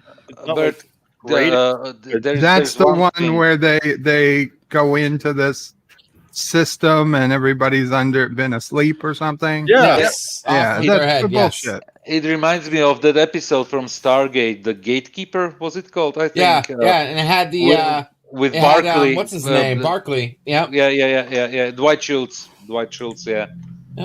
It's amazing how similar they pick up episodes to make them similar. It was as well a repeating moment with Daniel's parents being killed over and over again, and Jack failing that one mission. Yep. When they were special forces somewhere, exactly with Kowalski appearing again on that episode. Yeah, I like that type of creepy episodes, definitely. Soul says that the worst Voyager episode was the Dinosaur People episode. It's a distant origin. The distant origin. Yeah, distant origin theory. Yeah, distant origin. It's a contender for one of the worst episodes ever, but nothing can outdo Threshold. What? How is it? How is it a contestant? I mean, that shit was badass. Did you planet-sized city? A city-sized spaceship that freaking just owned Voyager in a heartbeat. Like, they shown their power. They could teleport the entire ship. I mean, they had personal transporters that were like, armbands. They should have owned the Delta Quadrant. Mm-hmm. They're one ship. If they were that advanced. Commodore They're Ty, one ship. Did you really say threshold? The Emmy Please, award-winning episode. please refer to it exactly as an Is it Emmy Threshold? award-winning Emmy episode. award-winning episode. Threshold. The only Really? awarded one was the one that needs to be tossed in the trash award. Don't refer to it in the future. No, I'm So, sorry. I would as put, I would thre- put the only as episode. threshold. No. I would put the episode 2, Time and Again. That one I fucking hated. I couldn't stand that one. The one where they go to the planet because the planet blew up and they end up going through a rift in time, and it's just a whole bunch of ways. I eat little children, and Hello, God, I can't Pika. stand it. You know what? Basically, every episode with Cass is like, Like I say, Voyager didn't really get good until season 4. And then speaking of Kess, what was that one? Warlord. Oh, I could not stand that Warlord episode. Warlord The one is where she's in actually his the head or whatever the hell. Warlord is And the she's only like a man. episode that I can Oh. actually watch with Cass, because the actress did at least some type of acting and not being only constantly constipated. In Warlord, that was the only episode where the actress actually did something. When you think about it, because she played a badass. Because in all the other episodes, she was basically constipated. That's the best description I can give. Oh, that's what happened to her after. Than Troy.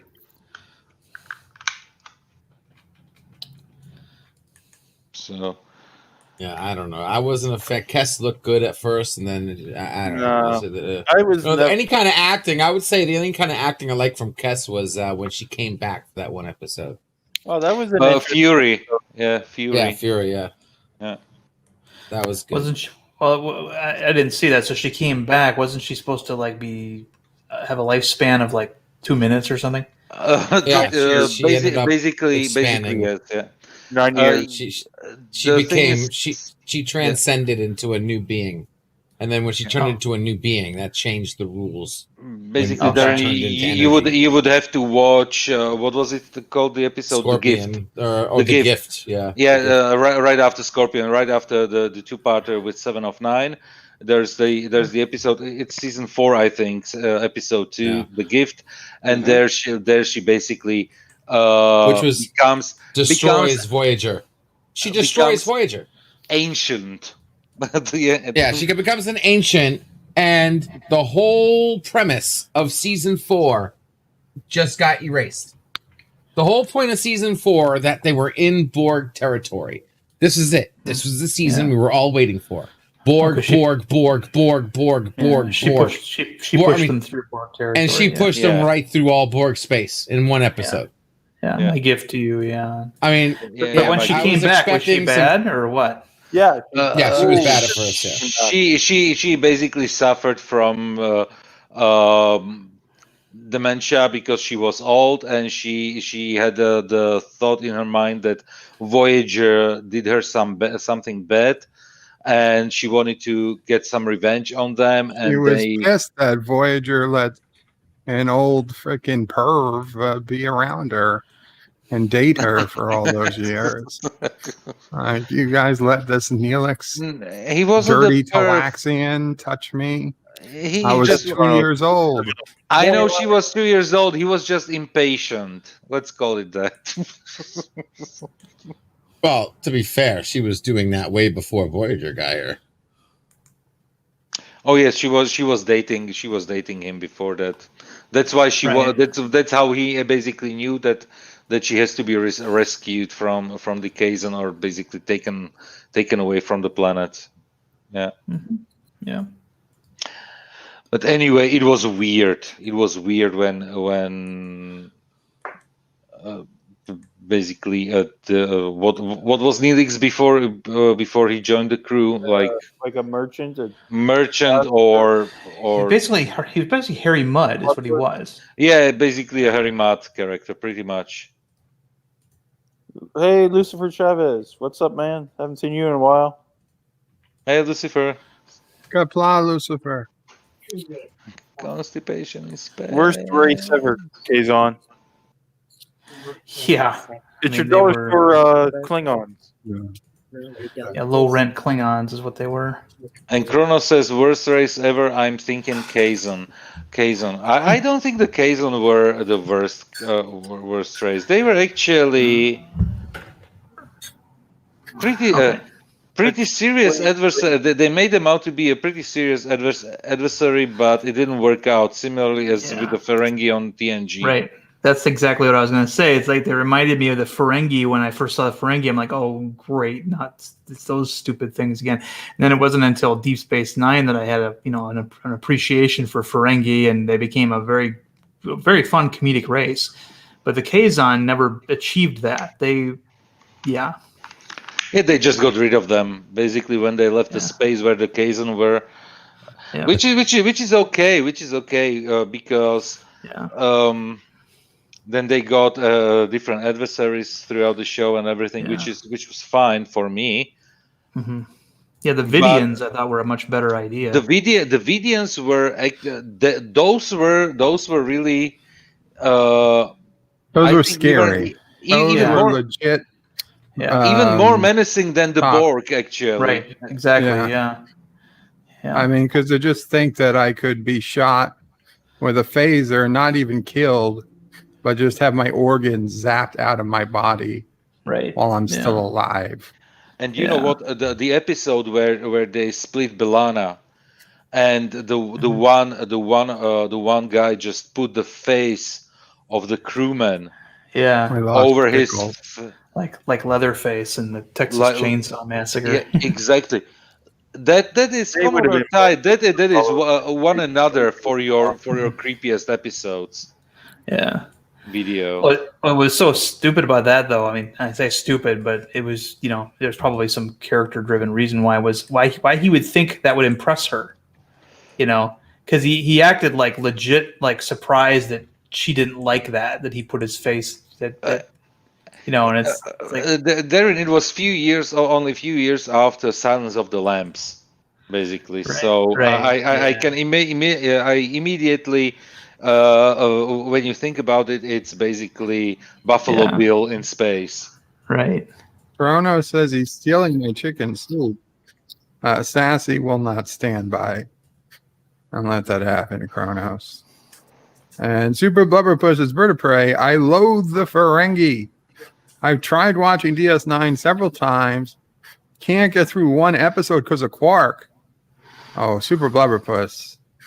We got some explaining to do. Quark is excellent. You need to. Quark is like one of the greatest characters of all time I've ever created.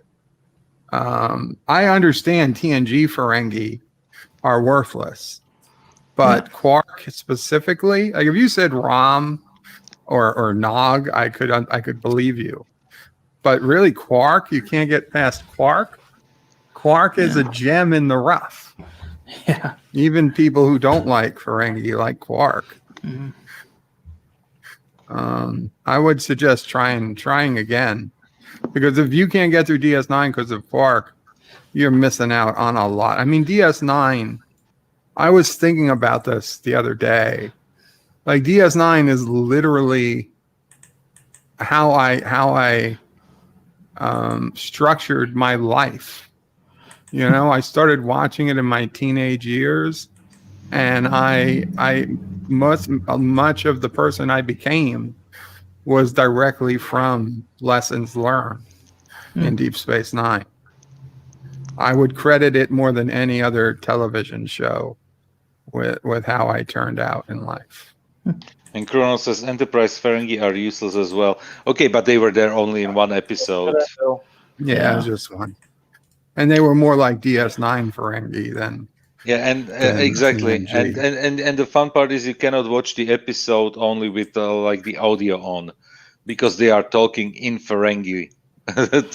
Most of the episodes, so you need to read the subtitles. Hail Jedi Bill. Hail Jedi Bill. That was a good one, Pete. I love that part. Yeah. Yeah, trinket quarks. How he got it onto the Defiant computers, though, that's a big no-no. That's a serious system F up. That Quark could get his ads playing through the Federation firewall on Defiant replicators. Remember, he had those access levels, way higher access levels than even Odo. Yeah, but they were Cardassian. They shouldn't have helped. They should not have helped him. It was a merge of Federation and Cardassian technology, basically what we know. Quark was also very smart. Yeah. And he was responsible for a lot of mischief. I almost said mischievousness, but yeah. I mean, the whole reason why they found out the Vorta when they first met him were not on the level was because Quark tried to take her that one chick's telekinetic suppression thing and tried to try to reverse engineer it to get the tech out of it so he could make a profit, and he discovered that there was nothing in there. It was just a locking mechanism. It was just a complex locking mechanism. Yeah. By the way, they completely abandoned the ability of the Vorta. Well, presumably it was just that one Vorta. Possibly. Yeah, we didn't see any other Vorta that had that, but the thing was, we later found out that they were all genetically manipulated anyway. Yeah. So it is possible that only top of the line models had that ability, and things of that nature. So, yeah. Kronos says Quark can hack into computers. Yeah, but he won't. I don't see why he would ever hack into the Defiant. That would he would know that would be bad for business. Well, he probably knew somebody who knew something, and how he got in. I mean, he wouldn't necessarily need to know how to crack the codes most. He might have got the password from somebody through bribery or whatever. Bribery or make somebody basically drink too much alcohol, and they were just stalking, and they gave some Mountains of Elysium says, greetings, Bird O'Prey, Mom O'Prey, Sis O'Prey, the Ball Buster, Nephew O'Prey, and fellow nerds, Qapla Mountains. Hey, the Ball Buster, Nephew O'Prey, and Sis O'Prey. Good one. You're either not coming this weekend at all, and if they do come, it won't be till Sunday. So Saturday we will have Cinema Saturday, and then a question of Trek. I will be on this Saturday at 6:30 p.m. Eastern. Some bad news. Apparently, it will not be a rematch against Lore. Lore has had to bail out. And who is going to be your opponent? Conti gave me a name. I don't know if I'm allowed to spread it, but it is a name at least as big as Lore Reloaded, I would say. Okay. I don't know if it's not somebody I personally have had any contact with before in the past, but we'll see. Okay. We'll see. I told Conti, anybody, anytime, anywhere. Bird O'Prey runs from no challenge because I can't run. So I don't know if he's confirmed or not, but we'll see. I did try to get him anti-tracker, but anti-tracker couldn't because of church and stuff. So Kronos is Bird of Prey. He just cared about profit more than caring about things and stuff. I get that, but he's not an idiot. Yeah, some of Quark's best moments though were when he set profit aside, and then sometimes he would kick himself for it later, and blame the contamination of all these Federation ideals and things. Yeah, but yeah, the root beer got to him. Yeah. Or was that time he tried to impress that Vulcan woman? Yeah. Who turned out to be working for the Maquis. Mm-hmm. And I just watched it. I just watched the episode where he has to go through Morn's stuff because they think Morn died. Oh yeah, I remember that. And he has to deal with all those people. It was the episode where he said that the freedom has the lowest price right now, right? Something like that. To the Vulcan woman. That was peace. Yeah, peace. Peace is at the lowest price. Peace is at the lowest price right now. Yeah, that was a great episode.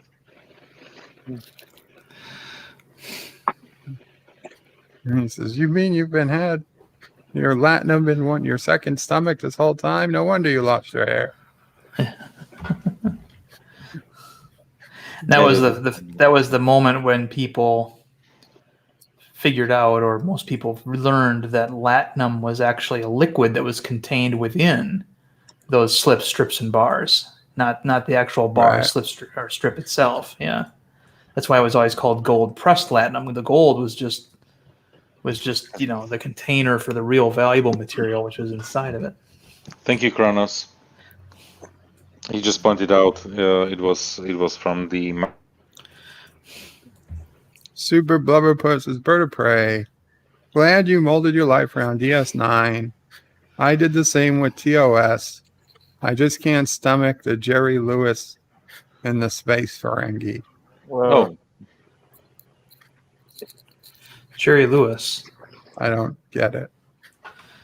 I don't get any Jerry Lewis out of Quark. But anyway, it is interesting how everybody has like their favorite show, their favorite episodes, and yeah. So the latinum comes in bars, slips, and strips. Yes. Yeah, slips, strips, and bars. Yeah. I don't think there's bricks, Kronos. Yes, there are. There might be bricks as well. Yeah, but yeah. It's like the slips were the really small ones that like the episode where Quark had to go to the Tower of Commerce and he had to put some slips into the chest of this guy before he'd answer any questions at the desk. Right. Yeah. This is our bribe area. Yeah. Well, no, the idea is you had to pay for everything. He wouldn't pay 2 strips to ride the elevator. He used the stairs, you know. Yeah. But then when he was able to be like, hey, I might be getting some of this profit, I'll take the elevator back down. Yeah. And Mr. Londell, hello. There was a little bit of Jerry Lewis to the Ferengi in the episode Magnificent Ferengi. True. Yeah, I can see that. Which episode is it? Magnificent Ferengi? That's the one where Moogie got kidnapped by the. Okay. Empoknor Moogie. Okay. Yeah. Second appearance of Empoknor. Yeah, and Iggy Pop was in it. Oh yeah, the first one was with the sleeping agents. Yeah. Yeah. Where Gary got poisoned. Yeah. That was Brian went over. Now that episode was completely messed up because O'Brien brought 6 people and brought them into 3 teams and said, "Okay, you get the priorities, you get the nice to haves, and you get the really unnecessary, but we'll take it if we've got time," which makes no sense. You would give everybody the must-haves first, then see what was left, and then split it up. From there, you wouldn't assign 2 people only to must-haves and 2 people only to would-be nices. Based on the skills how to retrieve those objects. Nah, that's just not how it would work. Yeah, he's right. It wouldn't work that way. everybody would be, okay, these are what you're getting. Then, if you can get these, get them. But yeah. If you got time after this, then that. If you have time after that, then finally this. Mm-hmm. Yeah. My favorite Voyager episode is Message in the Bottle, but the problem with it is the C story. The A story is the Doctor, being sent to the Prometheus to tell the USS Prometheus. I've never heard of this shit. Are you kidding me? I'm kidding. He's kidding. And, It's the word Prometheus. So that's the A story. The B story would be 7 of 9 and how she was butting heads with B'Elanna, because she never said please or thank you or anything. And then the C story is Tom Paris and Kim trying to come up with their own replacement Doctor, because for some reason when they transmitted the Doctor program over to the Prometheus, they lost the Doctor on Voyager. And it's like, anybody who knows anything about email and things like that, you don't lose the program. You sent a copy of it over. And it would have been much more interesting for me if the Doctor had remained on the ship, obviously, and they sent a copy of his program over, and then when it was time for him to return, he merged with that would make more sense. But it would. But then that begs the question: Why would the Voyager's EMH even bother to return? Well, he would have to in order to tell them what happened. But other than that, Darren, we had that one episode where the Doctor was basically disintegrating, and they would have to use the matrix of the what was it called? The diagnostic program for the holographic Doctor to be transplanted basically into the Doctor's holo matrix. So they established basically that it is so unique that you cannot copy it as a normal program. I get where you are getting where you are getting from, but they established on multiple levels that the Doctor is so unique that it cannot be just copy pasted like a normal program, which is obviously nonsense because you don't have a hardware encryption key or something there. Well, the reason why we have these anomalies when it comes to the Doctor when he's transferred is either one of two things: either the writers didn't understand how software works, or they did not understand, but they knew that there were a lot of people in their audience back in the 90s wouldn't know that. And so they fudged things. It's basically how you create tension, because if there was no risk of losing the Doctor by sending him through the holographic through the network, there wouldn't be basically a big piece of drama. But on the other, this is the inconsistency with the whole Doctor story, because we had the episode Living Witness where he was actually a copy.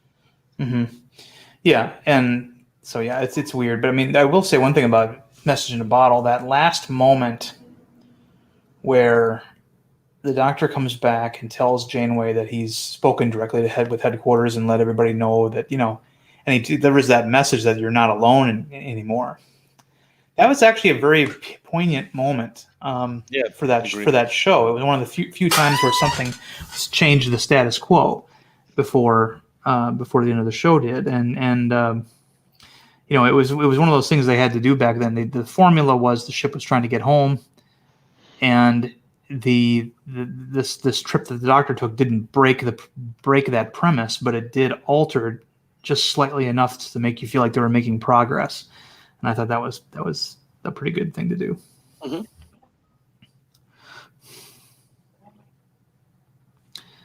Yep.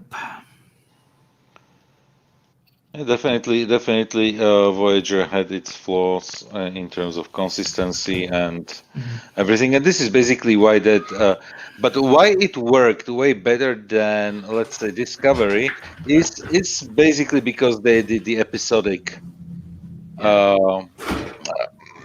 type of show.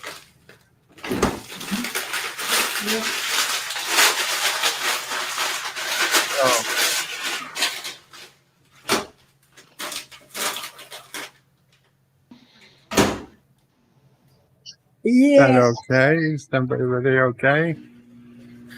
Yeah, it sounds like some kids getting tortured somewhere. Oh boy. What are you doing over there, Joseph? Where? Why? What? Or maybe it's Was at that Captain noise Trek's coming house. from you? Oh, it could have been No, Captain Trek. the noise No, wasn't not coming me. from me. Sounded like somebody putting something in the microwave, actually. Well, that was me, but I'm talking about the kids screaming in the background. Oh, I didn't hear any kids. Trust me, if in this household were any children screams, I can tell you that the house would be haunted. And it would be Yosef screaming, not the kids. And it would be me screaming. As of tomorrow, I can't guarantee that there won't be a child screaming, but I hardly doubt it. My little niece is coming over to visit, so today I bought some colored pencils, something to draw, because it's going to be just a horrible rainy weekend. Oh man. And I need to entertain a 4.5-year-old. It's been horrible, rainy, and cold here for the last 2 weeks. You're in Canada. Yeah. I think everything that's different than 3 feet of snow is an improvement in weather. Technically, we didn't get much snow this year. New York, where Bird was, got more snow than we did. Yeah. Yeah, New York got all of Wisconsin snow this year. Stop destroying all the stereotypes that I have in my European head about Canada. Well, there's a lot that I can destroy. Yeah. Let me live in my in my world about snow, hockey, maple syrup, and sorry. Yeah,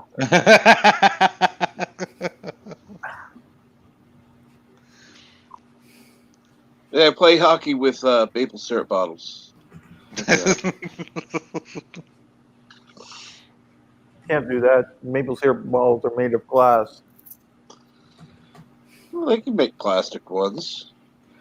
Yeah, they come in squeeze bottles down here. I don't know what you guys are doing. Yeah, but the good ones are in glass. Well, that's true. True maple syrup in glass bottles. The good stuff. You know, we got maple syrup down here in Wisconsin, too. We make it right here in state. It's... We got strong beer made here, too. Something over 4%? Oh, yeah. Because I hear that's the stereotype of Americans. Their beer is like water. Mm-hmm. Yeah. Anything over 4% is too strong. Anything under 4% is a soft drink. We got more alcohol in our kombucha. I think Russia was still considering beer a soft drink in the 90s. Yeah. Super Blubberpuss says Bird of Prey. Off topic, but FYI, Stanley Adams, who played Cyrano Jones in TOS, Trouble with Tribbles, and again in the animated series, More Tribbles, More Troubles, died by his own hand in the early 70s. Oh my. Oh, that's sad. Well, it has been after 74 because that's when the animated series would go on, like 73, 74. So it has to have been at least mid-70s. A lot of actors go out in such ways. Yeah. He was in what 3 episodes? Well, Trials, not Trials. Well, technically he was in Trials and Tribulations, but he didn't know he would be. The Trouble with Tribbles and More Tribbles, More Trouble. Gotcha, the animated show. Okay. Yeah. Yeah, he killed himself on April 27th, 1977 with a gunshot to the head. 62 years old. Wow. So he had some issues. Where's Professor Brady Specs to go? Wow. Because that is part of the bingo board for question of Trek.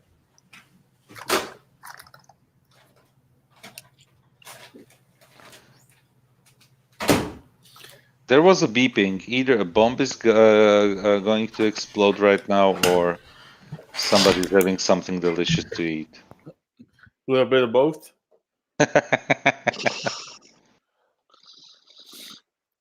Oh man. Kronos is good. I'm not an actor. Yeah. Yeah.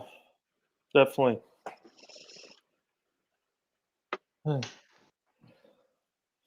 Neither So, am I. New Trek's coming out soon. Yay. All right. Well, I'm gonna take off, gentlemen. I'll talk to you again later. Take care. Okay, Darren. Take care. Take and care. bon Have appetit. fun. If you're on Take care, Darren. Well, if he's on later, check out Grandma's upside down. LD's backstage. What did Mama Frey say?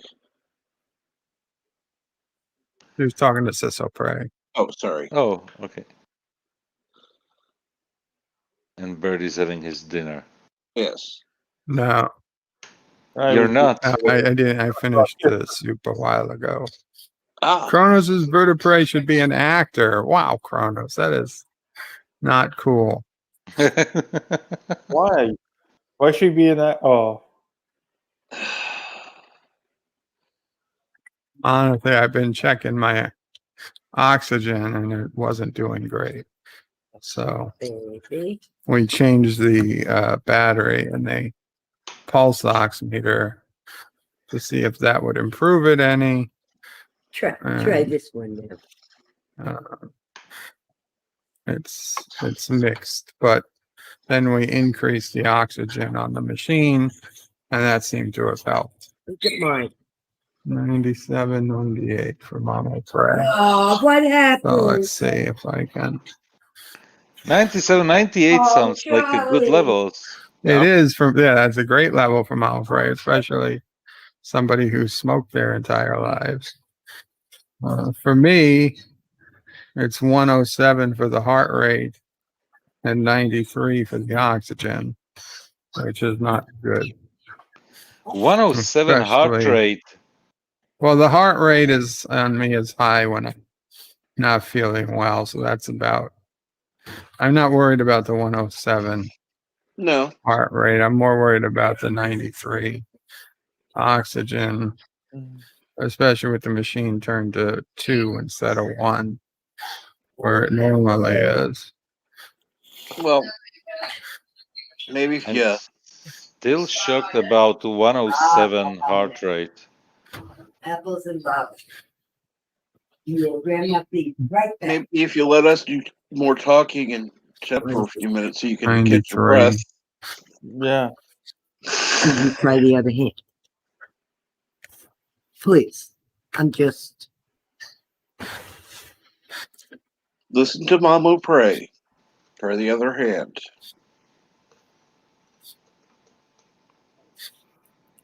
Okay, so. Because 107, I'm usually running on like 70. Nice. Take deep breaths. What is else? Mandalorian, Mass Effect, George Lucas, Seems like the only real news story for pop culture is the Gal Gadot controversy. What controversy? Just a statement she made, like something she posted about the stuff that's happening in the Middle East. She is from Israel, so definitely we know whatever the ideas everybody has about the situation there. It's clear what side she will pick. So I'm sorry. You always pick the side you belong to. Obviously. 99% of the time, yes. There are going to be exceptions, but yeah. Mm-hmm. So there will be definitely controversy because there will be. Anyway, the whole There's bias, situation yeah. there is. Anyway, the whole situation is so messed up, and you can't believe in what type of situation I'm here actually, because I'm working with all with the regions there. Like my work is really with people from the Middle East. So just imagine that within 1 hour, I'm talking to people like from Muslim countries, and then I'm talking in the next 10 minutes with people from Israel. Yeah, And but I can't, and you can't say anything. I can't say a thing, and if you and do, or and if you it's the number one topic that they want to talk about. And I'm like, I'm not going in there. I'm not going in there. And especially on my Facebook, I have there people where uh, I talk to people, and I like reply to posts from people from Israel and to people from whatever Arabic country. Yeah. So it's so ridiculous in the situation. I feel so uncomfortable right now. Yeah, I just tried. And also, for people that have watched my series when I reviewed Chernobyl, some news came out recently. Mm-hmm. They're detecting some spikes in radiation. It's you know what, but it's happening there all the time. Yeah, but basically, because they in the chat. Hey, Anti-Trekker. Anti-Trekker. FYI, remember all Kronos. Aaron was on. He was giving great information that may appear in next week's Anti-Jeff Nerdy. Yes. Yes. And Kronos is bird of prey. Please, a memo prey. Everyone's Increase interested. the methane levels for you.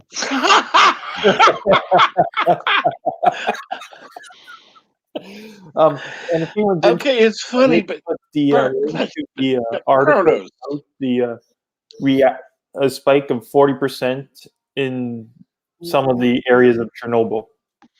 If anyone's interested. That's crazy. Yeah, Captain Chuck, you were saying.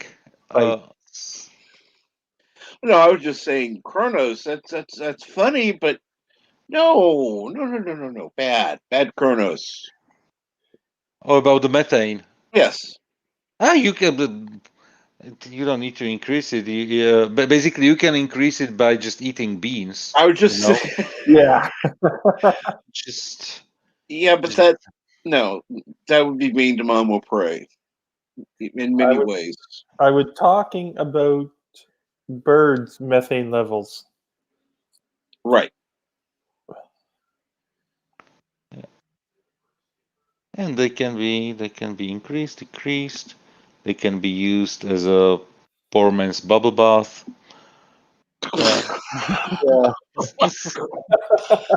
Also, while Anti-Trekker's here, I just want to let people know about come by his channel tomorrow at 9 p.m. 9 East, no, 9 Central, I believe. 9:30 Central. He'll be torturing Matthew with another cheesy movie. I'm so sad that I'm missing out on those. It's just outside my times when I'm conscious. Mm-hmm. Anti-Trekker, you know what they say? Beans, good for your heart. Beans, great for the heart. Mm-hmm. That's what they say. That's what they say in Kurdistan. Well, hey Bird, you should, if you're awake, you should definitely pop by to watch the film tomorrow. There's some funny stuff in there that you want to see. And also, he mentioned it on his stream, but if you guys didn't watch it, if you're content creators, and you have a YouTube channel and stuff, you can come up with a 30-second commercial for your YouTube channel, and we'll post it. We'll include it in the next. Might include it as a commercial in the a movie night. Yeah, Thomas says, I think it's 8:30 Yeah, Central. So 8:30 Central, 9:30 Eastern. So yeah, I'll be done streaming by then. Yeah, Because I do my Sons of Anarchy at 8 p.m. Eastern. So that'd be 7 p.m. Central for everyone. just do +6 to Eastern or +7 to Central, and that's my time. So I'm definitely not watching it. Yeah. Well, I put it on at that time because it's late enough, but it's not too late where I'm falling asleep on the stream.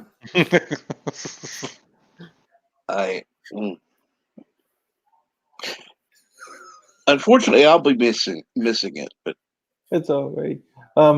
Anti-Trekker. Yeah, in Caroga they say beans sound like bird. Beans smell like bird. Captain Trek, you go to bed relatively early, right? Correct. Yeah. On the other hand, you get up very early as well. Yes. Yeah, I kind of need that thing called sleep. In fact, my doctor insists on it. That's just horrible. Yeah. You know what? I enjoy my 6 to 8 hours of unconsciousness. Wow. But the good thing is that I don't need to get up like early. That's good. Yeah. So because literally it is 3 minutes to midnight right now. So Oh yeah, because for it me. is. You are 6 hours ahead of me, and it's 3 minutes to 6. Yeah. So, Yosef, go to bed. Soon. Trust me, I have to go to bed soon because I have to get up early in the morning. Not only that, you have a beautiful woman in that bed. Go cuddle her or something.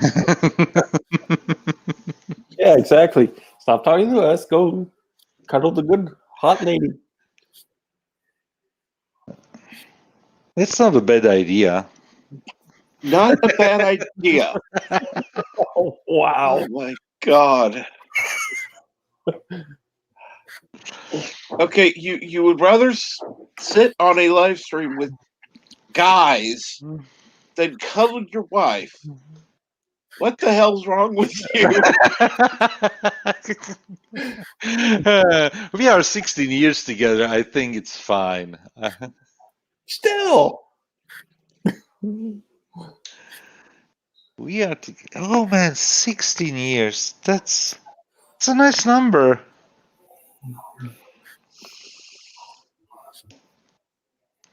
It's good. It's fine. Boogie Boogie and get yourself around. That's what it's all about. Cross. No, it's all good. But really, I'm getting tired a little bit, so I will probably sleep. I will probably say that thank you very much for having me on the stream, Bert. I'm not sure. Have if you're a here good with us. night, Yosef. And see you around YouTube. Yeah. Take care, Absolutely. everybody in the chat. Grope Captain your Track. wife before you sleep. Commodore Ty, Birdo Prey. Yep. Take care, guys. Take care, Bye. man. Qapla. Well, I'll be up until late. I'll be because the Bad Batch comes out at 3 a.m. Well, I will hopefully be asleep much sooner than that. Although, to be honest, I'm a little concerned with my numbers. I don't want to make any promises for tomorrow at this point. It's the kind of night I worry about if I see morning, but whatever. Chances are I will, so I won't worry about it too much.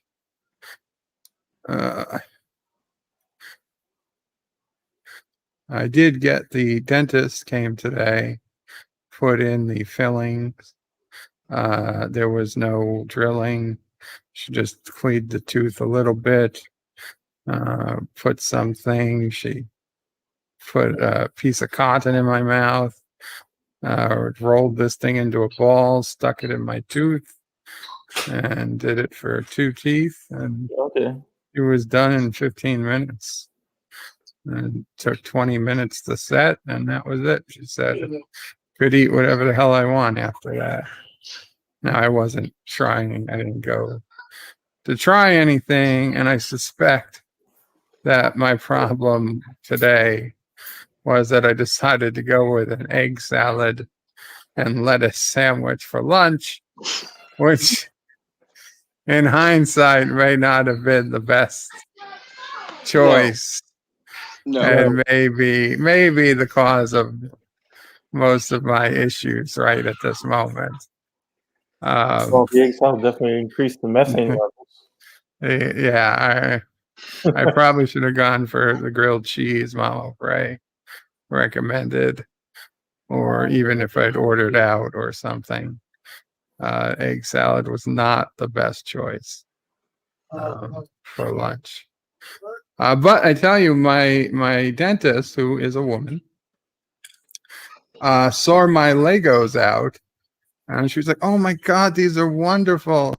She's like, "I should come and we could build my Disney castle together." Now, I know that she doesn't mean that, because women say things like that all the time to me, but then they never, ever come through. Well, call her but back.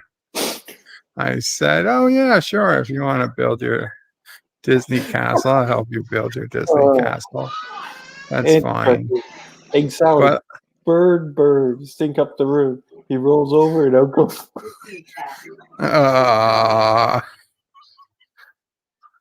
can't even finish thinking about it. I'm just laughing so hard. There was this girl right after I graduated college and had gotten my first apartment alone, and it was like a few miles from here in Bayside. And she came up to my apartment with a couple of friends, and she looked, and she was like so happy, and you could see Manhattan in the distance from the new to the chat, or what? Someone Valerie. Oh, hello, Valerie C. Qapla. I might be new to the chat. But anyway, so she comes up to my apartment, and she's like, "I'm going to stop here every day on my way to work," because it happened to be on her way to where she was working at the time. And guess how many times she stops there? Hint, it's a round number. Yes, 0 times, precisely 0 times. Like, why do you even say that, lady? Why do you even say, "I'm going to come here every day"? 0, not once.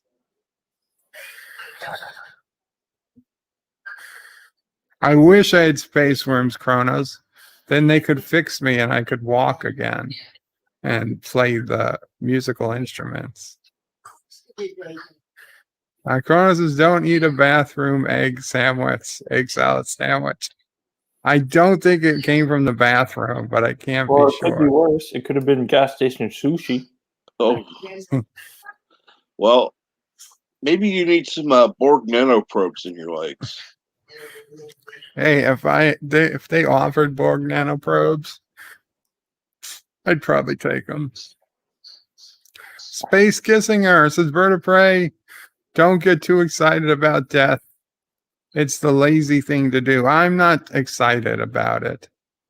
Kronos is Bird of Prey. You sound like Darth Vader. You have the oxygen up, so you might be hearing it more loudly. I apologize. It is very slight Mama difference. Prey doesn't want to hear about death.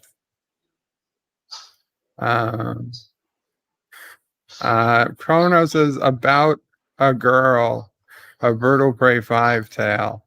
Not like about a girl from the Orville. Anti-Tracker says Burl has never had a girl come back. Yeah, back. It's the holophone. Yes, the holophone. Crohn's is bird of prey. You want to be assimilated. Well, if I could just use the nanoprobes to fix my legs and then stop. Or maybe get one of those sweet arms with like the laser cannon built in. I just put my link to my channel, so if anyone's interested and you haven't subbed yet, definitely come check it out. I recently had an interview with a independent film producer and actress up here, so definitely check that out. She was quite talented. Yes, Bert, I know you found it very stimulating. Very stimulating. Every fucking time. Conversation. What's going on, guys? Hello, I'm Pickles. back. Had to step out, couple phone calls, couple things, this, that, and the other. I'm back. What's going on? Where did everybody go? Holy crap. No, we were probably closing getting up? pretty close to closing down. Joseph had to go to sleep or at least hug his wife. And the others hibernate. Popped out. And Anti-Tracker apparently doesn't want to come up. Well, he's not feeling too well. I can understand that. Oh, he's Well, in at the least- chat. Well, at least you have That's Andy him. Trucker coming to your chats. Yeah.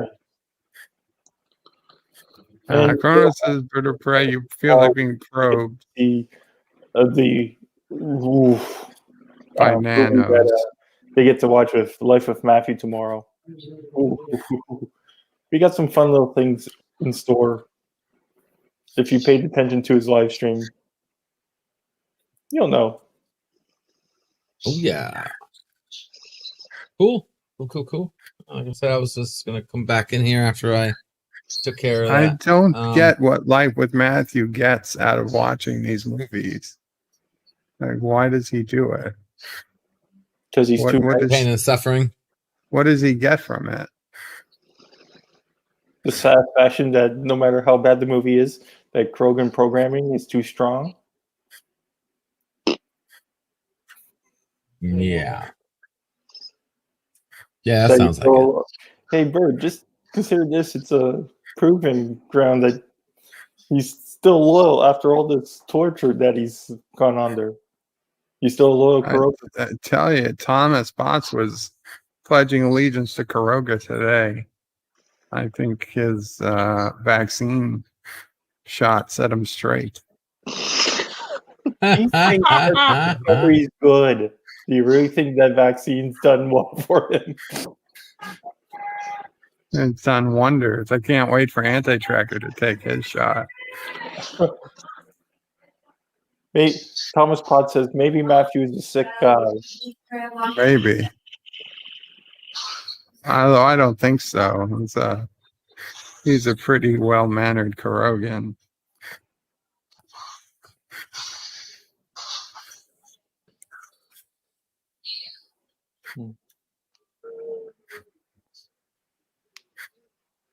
Please, Charlie, come with Grandma. No, Mama Prey's talking with Sisso Prey and Charlie. Wow, Sisso Prey is shouting.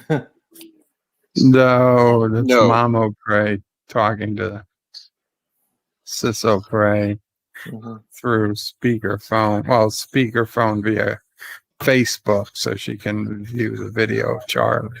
Right. Thomas Potts, Project Prometheus is save us all. Damn Skippy. What? Damn Skippy. And Skippy? You know, hopefully one day that Charlie will be a official benefactor of Project Prometheus. I was wondering, what would life be like in 2050? Chronos with Project Prometheus? Without Project Prometheus. Terminator movies, then you'll know. No, Mama Prey is not angry at Sisso Prey. No, you're just talking loudly. So they can hear each other. No, you don't have to be sorry. It's nothing. There's nothing like that. Don't be sorry. Keep Don't talking. be sorry. Keep talking to him. Kronos, I hate peanut butter. Cronus is just talking nonsense now. What? Is that unusual? Unless you're allergic to it. Yeah, so I just got a doctor. I just got a veterinarian to convince father to stop feeding Rex raw chicken. How did you manage that? I got the doctor on the phone. Qapla Admiral Saval. Hey, Admiral. He says, I just signed up for Instacart delivery driver. To be an Instacart delivery driver? Yeah. Yay. Congratulations, Admiral. Kronos says, okay, when do I not speak nonsense? Like, that's what I asleep? was saying. Like it's new. By the way, where the hell you been? You haven't been in my streams. Yeah, we need the lively. We need Kronos. Keeps the conversation going. Somebody turn Grandma over again. Charlie knocks the phone over so then Mama Prey can't see him from time to time. Oh, boy. Thomas says Kronos never talks nonsense. Yeah, that vaccine really playing with Thomas. Admiral Saval says, to be a delivery driver, yes. Congratulations, Instacart. Yeah, absolutely. And Kronos is like, oh, Lord. Now everyone wants now. Come try ya! What was that? Stargate? My favorite greetings. It sounded more like a Godzilla monster's name, like Destroyer! The Destroyer of Worlds. I'm telling you though, man, Picard season 2 is going to ruin the queue. We all know that. I know it's going to happen. It's going to... No, but it's not just going to ruin the queue. It's going to ruin my theory of the queue. Like, it is going to, like, destroy Q canon. Just like WandaVision did. Yes, exactly. Which, by the way, I was proven actually to be right. That there was going to be a... Yeah, because of all the cut material. They couldn't take the story away from Wanda. So they cut out Mephisto, they cut out Doctor Strange, they cut out pretty much everything good. They made Agatha a bad person. Yeah, the whole 9 yards. Like, when you have to do that to make your character stand out, you didn't write a good character. Yeah. And you don't, if in order to write someone out, you have to have them written in the first place. So, I mean, it makes sense why they broke. Like, everything that I brought to light, like all the things they screwed up, all the inconsistencies in the script, all of that can be explained now that we know they purposely, they changed they rewrote it and written this guy out. Mm-hmm. Like, it all makes sense now. It all completely makes sense. The commercials, everything. He was supposed to be the one doing the commercials. Yes, and I that was my theory. It was he was the commercial. It was Agatha, the man and woman was Agatha and Doctor Strange. I don't know why they're so desperate to make Wanda the big name in the MCU. Out of all the characters they could pick, why Wanda? She's a woman. They have other women in the MCU. She's not Brie Larson. It's not our fault that they hired Brie. He knows exactly But like I'm saying, they have other women in the MCU. You got to understand that they're not okay. You can't. They're not staying true to the story because they got their own agenda. This is the problem. They don't care about the story. They're supposed to care. If you're writing for frickin' Beetlejuice, you have to care about the story of Beetlejuice.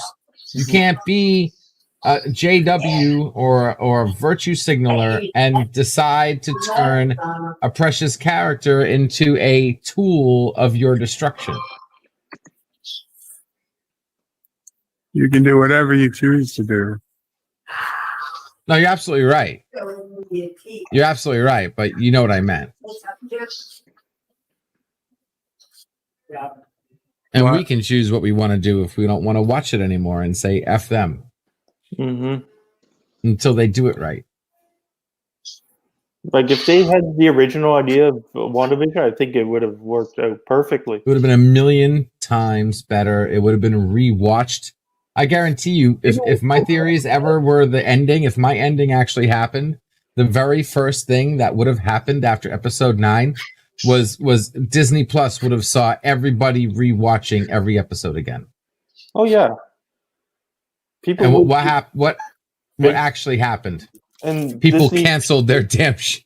Yeah. Canceled it. Marvel and Disney are still putting out excuses and like trying to say like, "Oh, you caused the problem. You guys believe in the theories and blah blah blah." I'm like, "Yep." You wouldn't be doing. It's not. You did it the original way. You wouldn't be getting all. Well, yeah, and still. Feige himself is responsible for saying that this was supposed to tie into the Multiverse of Madness, out of his own mouth. Yeah. He said this was supposed to play a role and tie into the Multiverse of Madness. It did not do that. It failed in that aspect.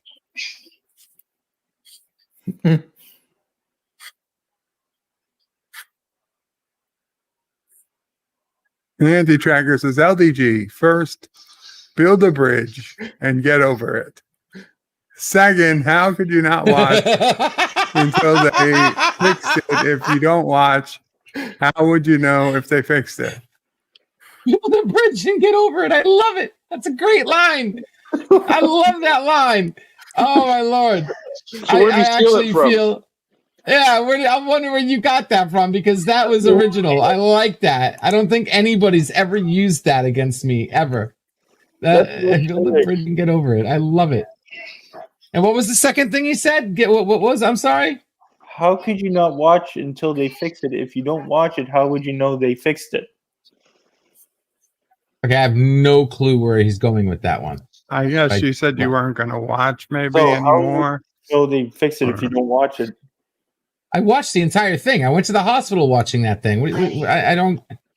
I watched every episode multiple times, frame by frame. I drove my own backstage crazy with the damn WandaVision, how much I watched it. People are on YouTube crazy.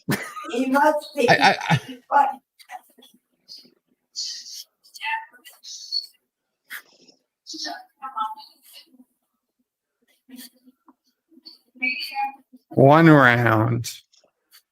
I'll see. Okay, how quick does Bird get killed? I'm taking bets. Okay, this is practice, so it doesn't count. But we'll see. One round and see how good I can do. How long do you think it'll take them to finally kill Bird? The over-under is 5 minutes.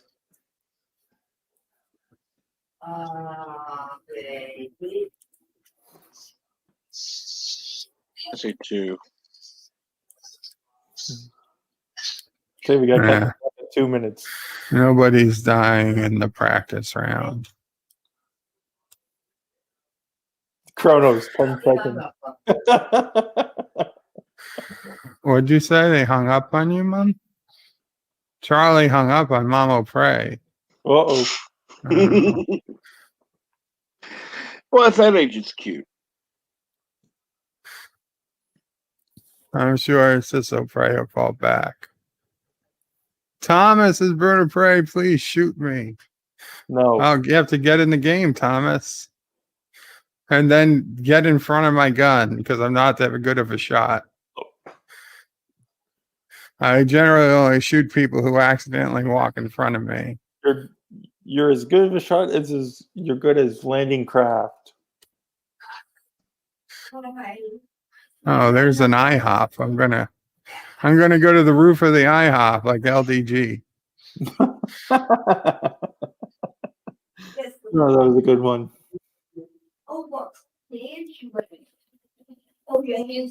Where has Shit, he been? I somebody- haven't seen him since the Monday show. Somebody's already shooting at me.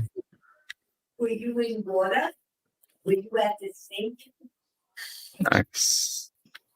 Yes, IHOP. This is a crappy IHOP. It's Russian. I don't know how you can get on the roof of IHOP. Where I used to live, IHOPs had steeple roofs. Oh, boy. Boy. Close the door.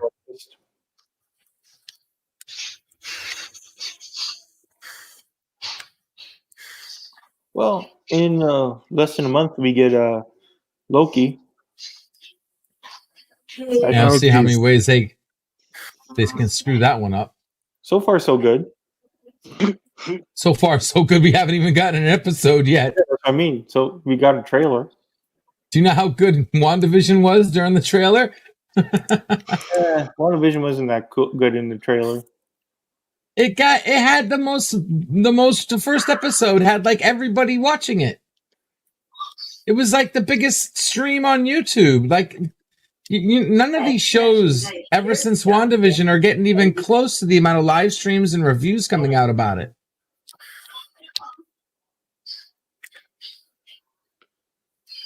I hate to agree with LVG, but he is right. They were all over the place. Yeah. Shit. This is how you walk up the roof. Size is that? Done. I'm on the roof. Mm-hmm. What size? Neither do I anymore, Kronos. Neither do I. God damn it, Thomas. Cheating. You're cheating. I love that. The Thomas can bug you in the game as well in the chat. What game are you playing? Which one is this? Call of Duty Warzone. Call of Duty? I don't have that one. It's free. Oh, it's free? Yeah. Free, is it? Yes, absolutely. Steam? Yeah. No, BattleNet or whatever. Call of Duty, whatever they use. Activision, BattleNet or something. You just search for Call of Duty Warzone. I got it. Found about time that they BattleNet.net PC. It's about time they take abandonware and make it free like that. It's good. It's not abandonware. They update it all the time. Not what I meant. The game's so old, nobody wants to pay to play for it. This is not an old game. Could have They sworn use this as Warzone was pretty old. advertisements. No, they use it as advertisements to get people to buy the other modern Call of Duty games.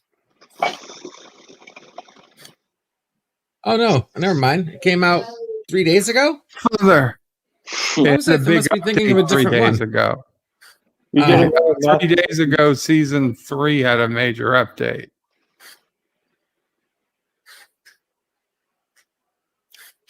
Masters of the Universe on Netflix. A new I still have a series. chance of coming back. If I can fight my way out of this. No, he won't. I don't have the worst record in here, just not a great record.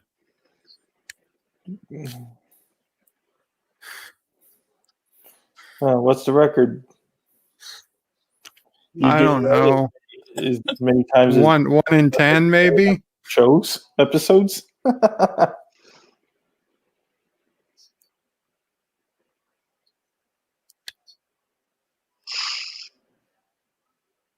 Shit.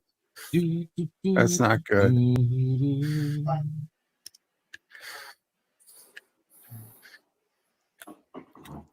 God damn it! Look All right, how do I join you? How do I join you, Chief? You can't have downloaded 185 gigabytes. Yep.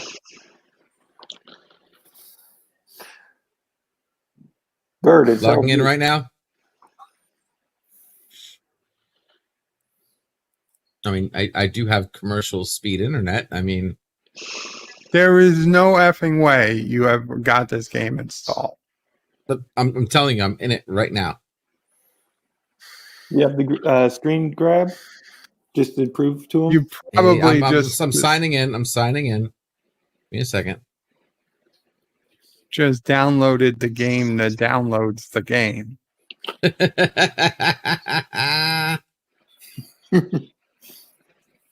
You will see. Oh, you can share. Go share your screen when you're ready. There we go, and you're all set. And continue. Return. Here we go.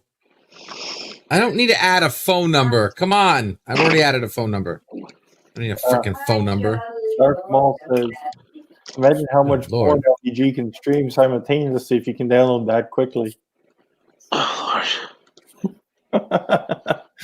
I can get up to 400 megabytes a second. Yeah, that's...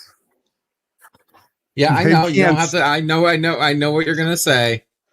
They can't serve it at 400 megabytes a second.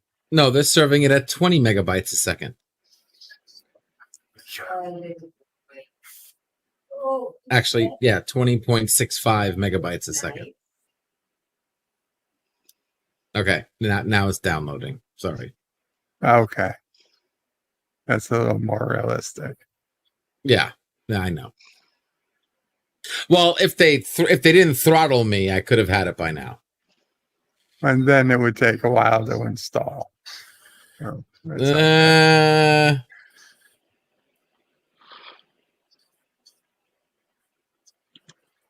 Chrono says, I think Bird of Prey could play better. Charlie could play better than you. That's probably true. I would say Sassy could. In Mother Russia, IHOP you. Yeah. Yeah. Wow. Oh boy. I don't know. I guess I'll play one more round, and then we'll call it a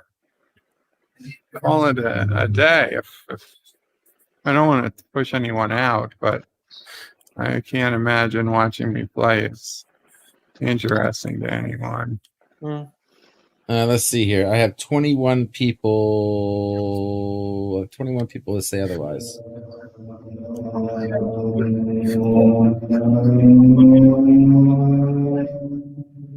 I'm good until I don't got nowhere to go until 8 o'clock. Thomas says you're late. Wake up. Where are you going at 8? I got an invite to a stream. Oh, good. You're the one. Thank you. I'm not the one. I don't know what you're talking about.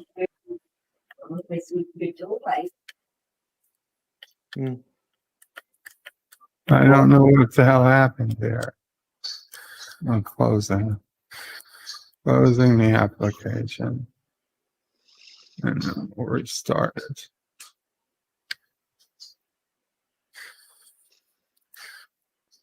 Wouldn't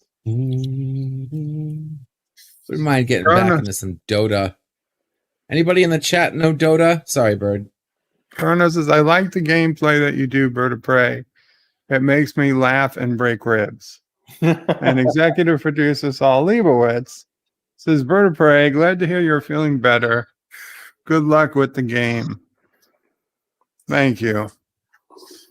It's a way of masking how I feel, hopefully. Hopefully it helps. If I can convince myself I'm feeling better, maybe I actually will. No, Chronos says DOTA, Dota, like Dota 2. It is one of the highest ranked money making games out there. Free to play. What was that? And they have worldwide championships called the Invitationals that have $1 million prizes. There you are. And the event is like WWE level. Okay. Heart rate's down to 102. Oxygen was up to 97. So that's actually pretty good. Yes. Mm-hmm.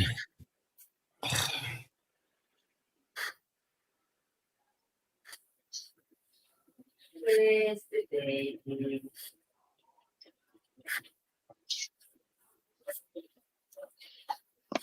I wonder something brown and white. Kronos says, welcome back to Saul.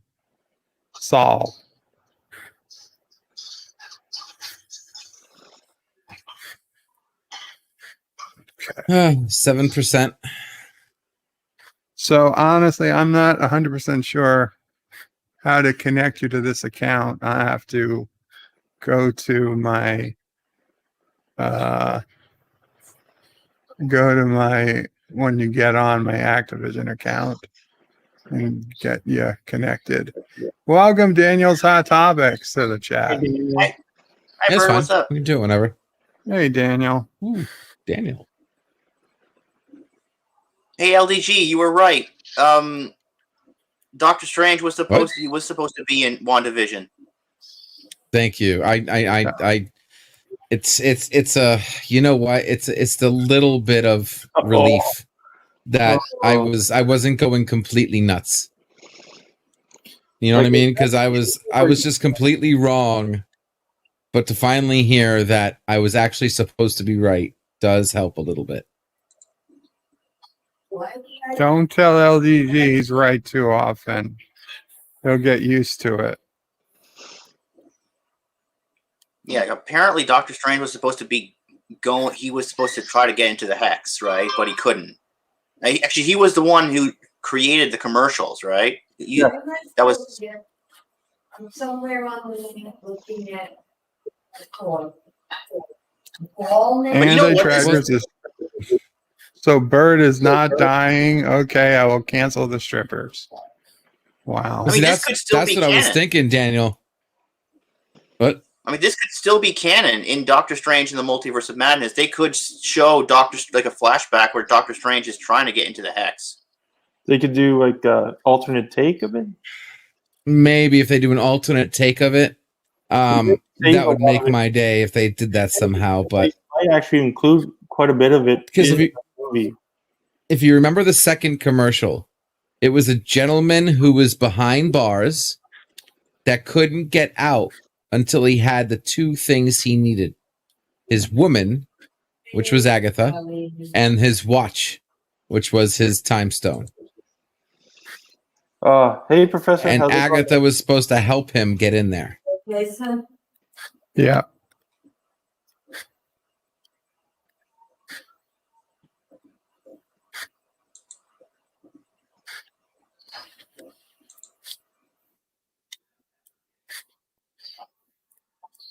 Yep. We lost Boss Man. We lost Daniel. He might have disconnected.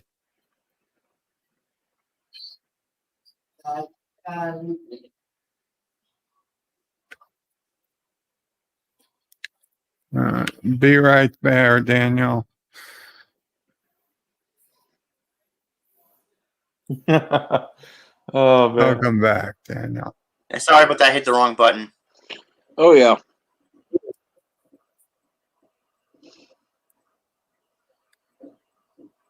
Build a bridge, LDG. Thomas is to build a bridge, LDG. Build a bride. Oh, bridge. Oh, I'm sorry. I was reading it backwards. It's freaking over. Yeah, I know. Calm down. I know. Just let's wait for Loki. It is over. I'm back from the hospital. It's all been a bad dream. Okay?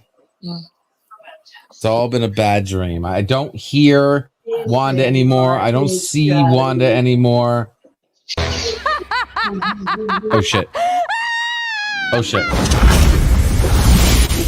Please tell me I'm not the only one who heard that. What you doing, I don't know what you're talking about. What? I didn't hear. No. Son of a bitch. Son of a bitch. Well, I'm looking forward to Loki. Superman and Lois comes out back to TV on Tuesday.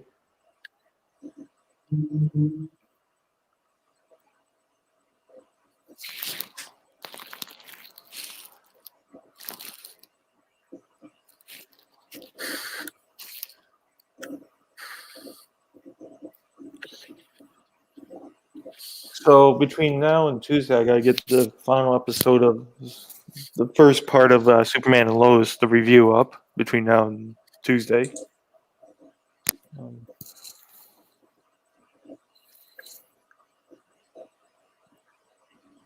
Come on. Oh, we got. Oh, they're way out there. At 15%. Oh, Lord. Taking forever. Come on.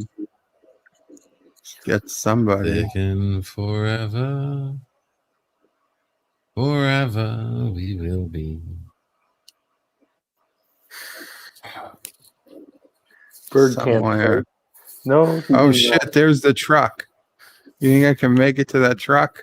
No. Without getting killed? No. I might have to try. Where's the truck? I think it's over there. On summer days. Oh, shit! Can I get out this window? No, motherfucker. I can get out this window. Here's dinner. There's promise in the game when you need them. Oh crap! Well, I'll let you know. Where's the truck? There it is. There it is. Come on, truck! I'm coming for you. Someone shoot him. Make it entertaining. Oh shit! Somebody's got a car. They're coming at me. Oh fuck! Hurry up! Hurry up! Hurry up! Hurry up! Get to the truck! Oh shit! They're out of the car. They're out of the car. Get in the truck. Nice. Damn it! Now where is this person? Where is this person that tried to drive me down?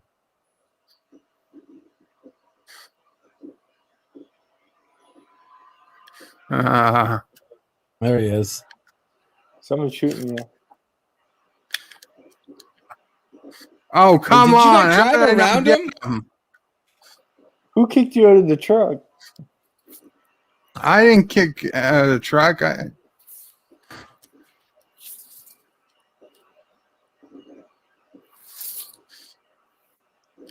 Well, this is more video evidence that Bert can only fly. He can't drive. Where is this guy?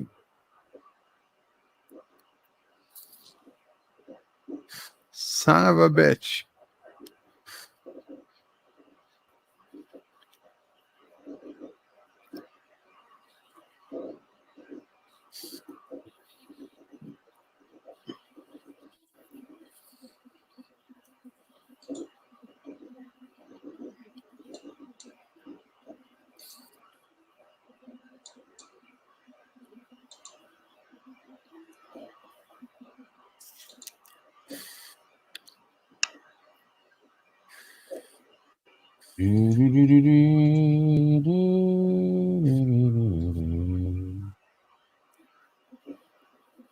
Oh shit! Somebody. I'm sniping at you, man. someone that's actually good. How are you choosing? What the heck is you? Oh, there's somebody. Oh, I got him. I got him. He uses a truck to run him over. Every kill counts. Smoke grenade unlocked.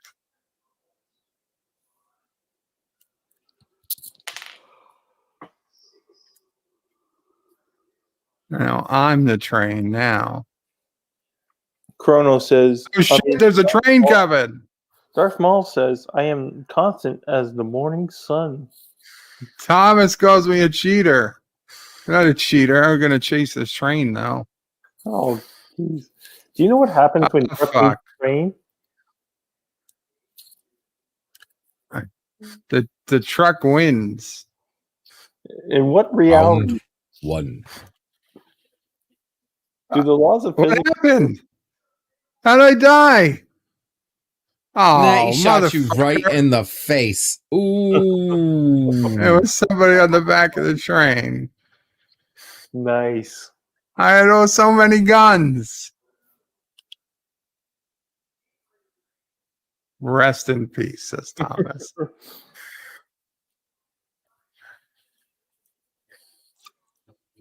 Shh, please wait. Shh, shh, shh. Wanda, who's doing this to you?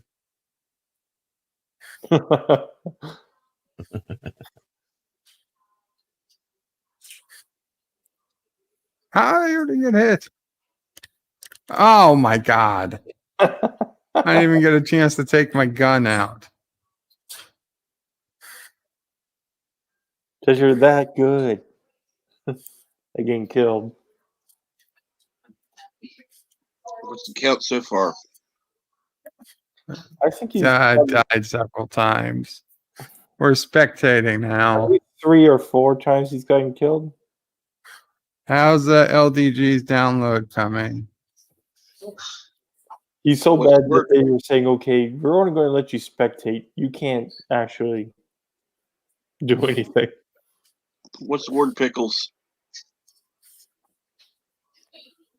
Wanda's the word. I guess he's gone.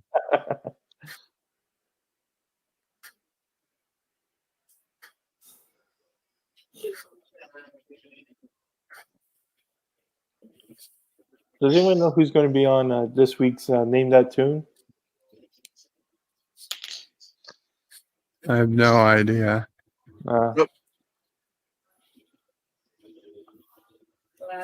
It's definitely fun watching.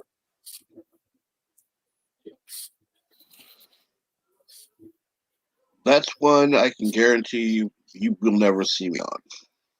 No. Understandable. It's not for everyone.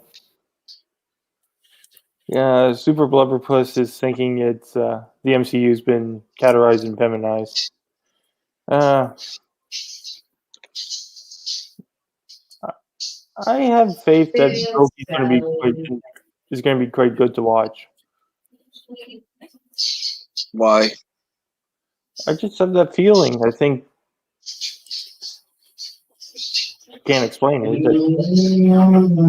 Well, I'll put it this way. I hope you're right in that feeling. I doubt it, but I hope. Well, you're satisfied. Well, this is the first time I've actually felt good about one of the MCU shows. Like with WandaVision, I didn't really feel like it was going to be good. It turned out to be okay for most of it. Falcon Winter Soldier was presently decent, but But I feel like Loki's going to be the shining star of the 3.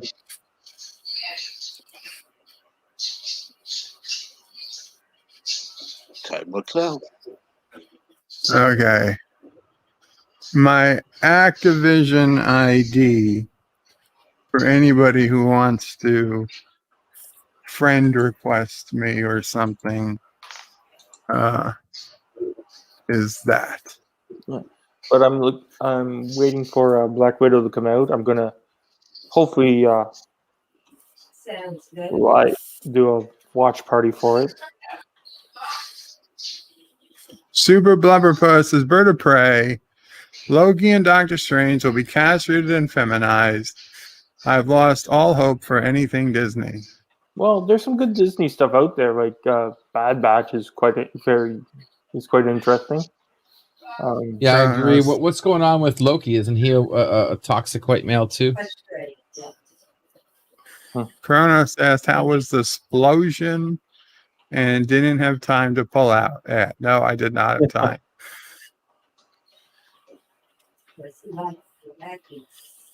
And I don't know if you saw LDG. I put in my Activision ID if you want to copy it. No, I stepped Birdo away for a Prey minute. 5. It's Okay. It's hashtag. Birdo Prey 5 #54564 whatever. I got it. That's hashtag 545648285. That's 8285. Yes, Kronos. Garfield is my bestest buddy right now. oh.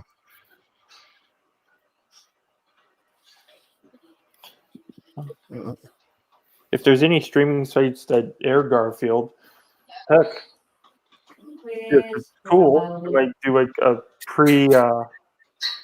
pre-cartoon Saturday cartoons before Resolute Germ comes on.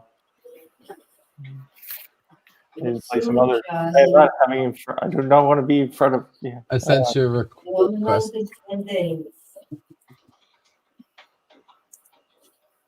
No. Commodore. Have you guys? Yes, you get the little alien. He's mostly out of your way. Yeah, it's all good. Have you guys seen the Venom trailer yet? Wasn't impressed. The what trailer? Venom 2, Let There Be Carnage. Oh, no.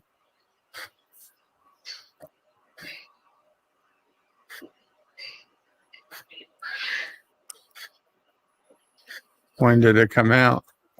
Just a couple days ago. Yeah. It's not in the MCU, though. It's not in the MCU. It's in a different Earth altogether. Yeah, but they are giving shoutouts to the MCU in the trailer. Yeah, but Tom Holland isn't the Spider-Man of that Earth. They're saying either it's Tobey Maguire or Andrew Garfield. I hope it's Tobey Maguire. I don't like Andrew Garfield Spider-Man.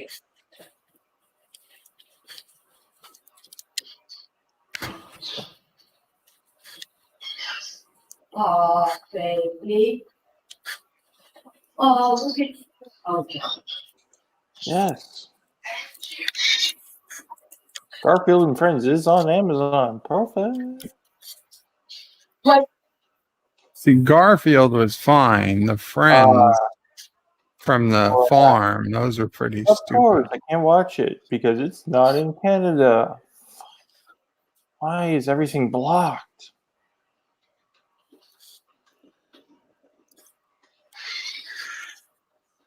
Oh, baby. Oh, baby.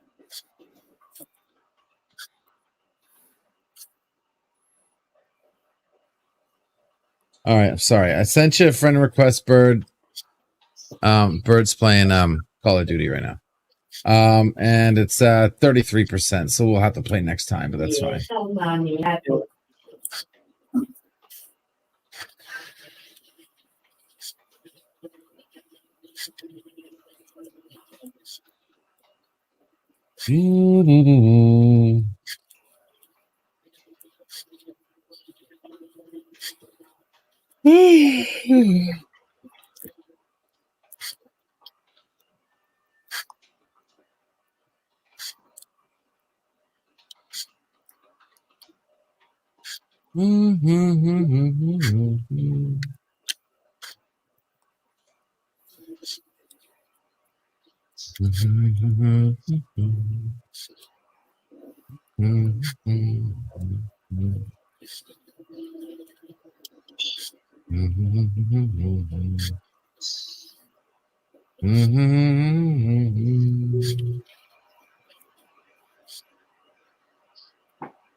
Flintstone streaming, Canada? Okay, Grandma has shown me that book, Charlie. Fancy weapon.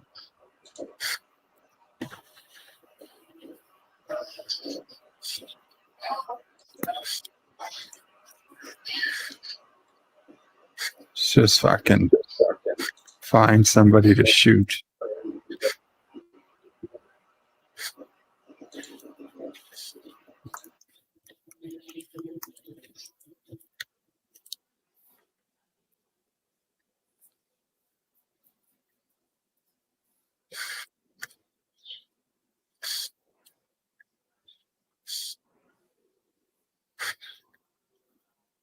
Oh wow, you got Garfield and Friends on YouTube. Perfect.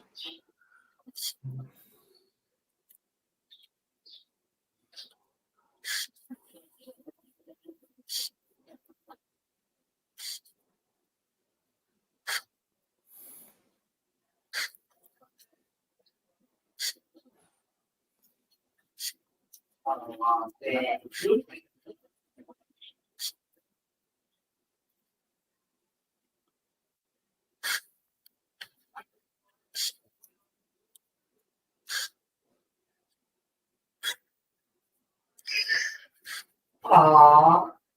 Are you reading that, folks? Fuck. Yeah, I'll do it.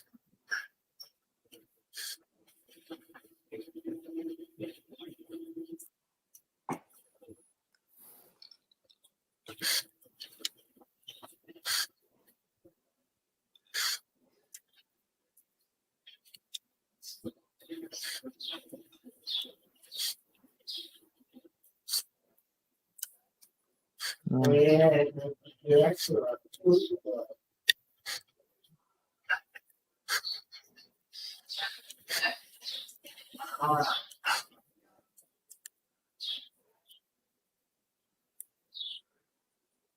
Dang it, it's not available on Tubi.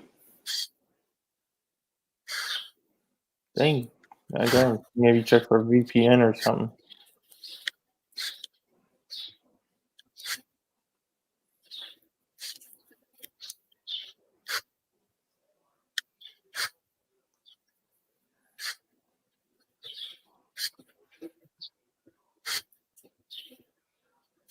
AJJ saw the DM. Yeah. What?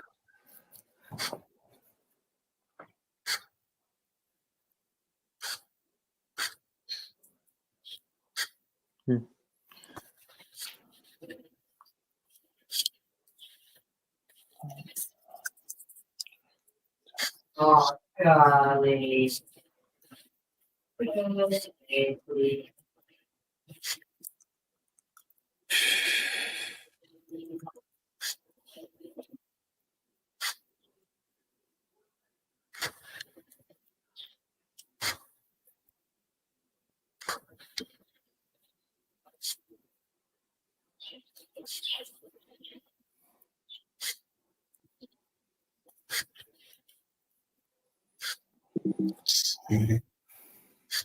We could get a good sniper position.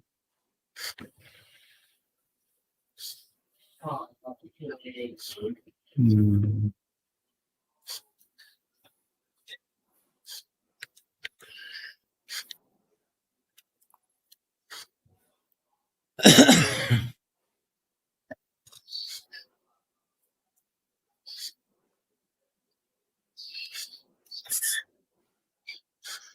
Fine.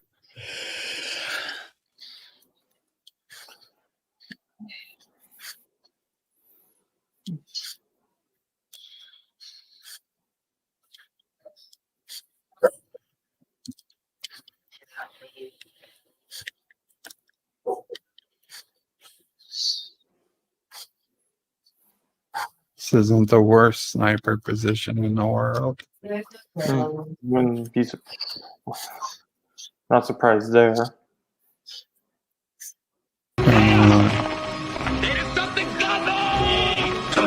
Come on, somebody's got to be around. Oh boy, LG, you actually went out and got that clip. Oh, I had the clip before I even came in here the first time. Is that one going to be like one of your Phantom Zones?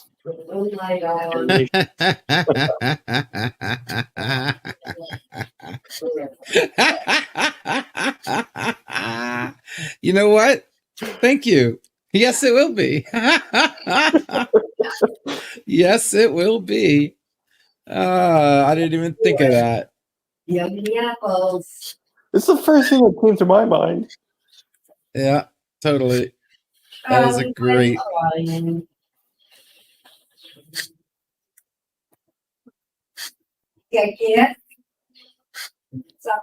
I also like the scene where we got to see Q naked saying "Red Alert."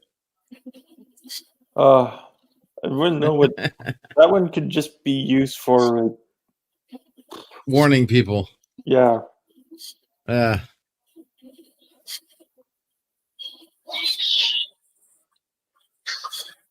the Cosme room right now, I'm watching the the episode with Vosh and Mary Men. Oh, that's Q and Vosh. I'm trying to remember the name of the episode. I want to say Cupid. Say what? I want to say the episode's called Cupid. Maybe. Possible. Cupid, yeah, Cupid, yeah. That's it.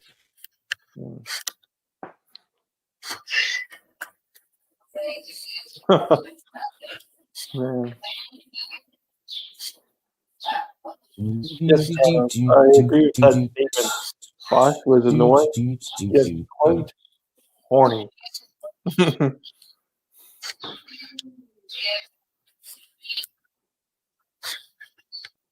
All right. Yeah, she'd be like one of those women that you'd be one and done. Thank you, ma'am.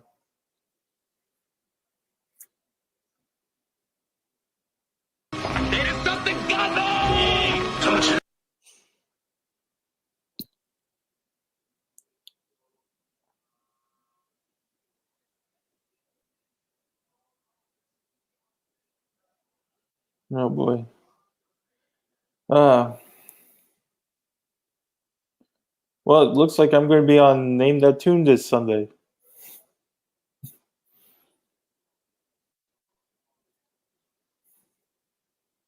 Bird, you're about to get shot.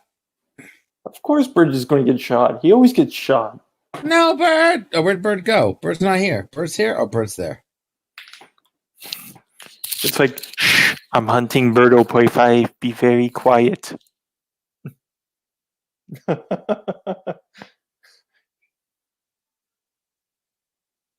He got stabbed from behind. Ooh. Take care, Super Blubberpuss.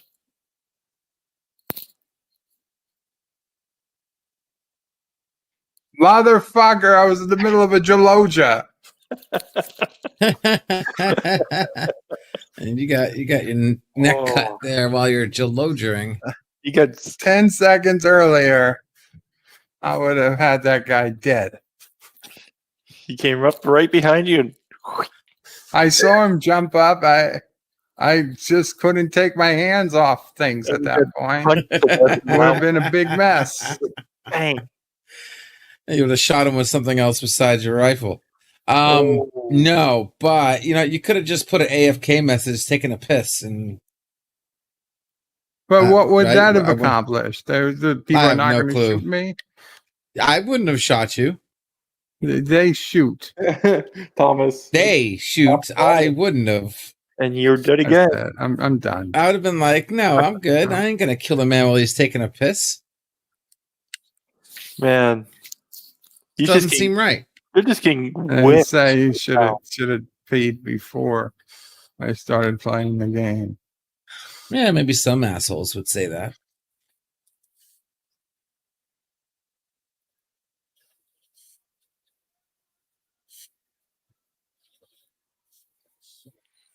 Robin Hood.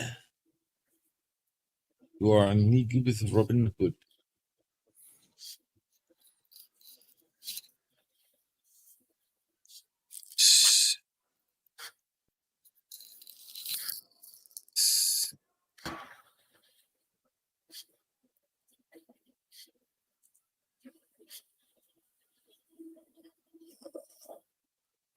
Sorry for messages I missed in the last couple minutes, if any. No, I think even she was getting annoyed with Q after Kronos. Vash was getting annoyed with Q.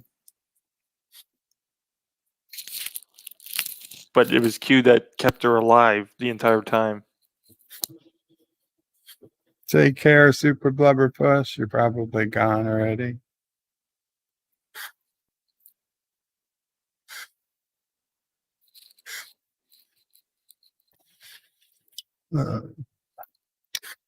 Anyway, guys, I hope you enjoyed that. Kronos, I see you were having fun. There's actually still 20 people here. I'm surprised. Yeah, still people watching. You're dying so easily. People don't mind watching me play. No, it's more people watching the crazy ways you're dying. Yeah, you lost 2 people as soon as you shut the game down. Son of a bitch. Yes, it's strange that Q still wanted her, because Q's a horn dog. What else could I say? Q wants anything. He was even going after Picard, for freak's sakes. Right, 51%. All right, it'll be downloaded today sometime. Well, I do have to get going right. because I am a bit tired now, and I've got stuff I need to finish. Q wanted Janeway. Q wanted some Wawon. Q wants everybody. I mean, he freaking Q is a horn dog. Where do you think the sun got come it on. from? He even flirted with Picard. Like, who else would lay next to a naked old man? Commodore Ty, anything you'd like to say before we go? Just thanks for having me up here, Bird. And if you guys haven't yet, please check out my channel. I got some stuff up, especially the latest video with my interview with a independent film producer up here. Very cool. I give the independent film producer 2 thumbs up and a third thing up. Yes, we all know. Captain Track, anything you'd like to say before we go?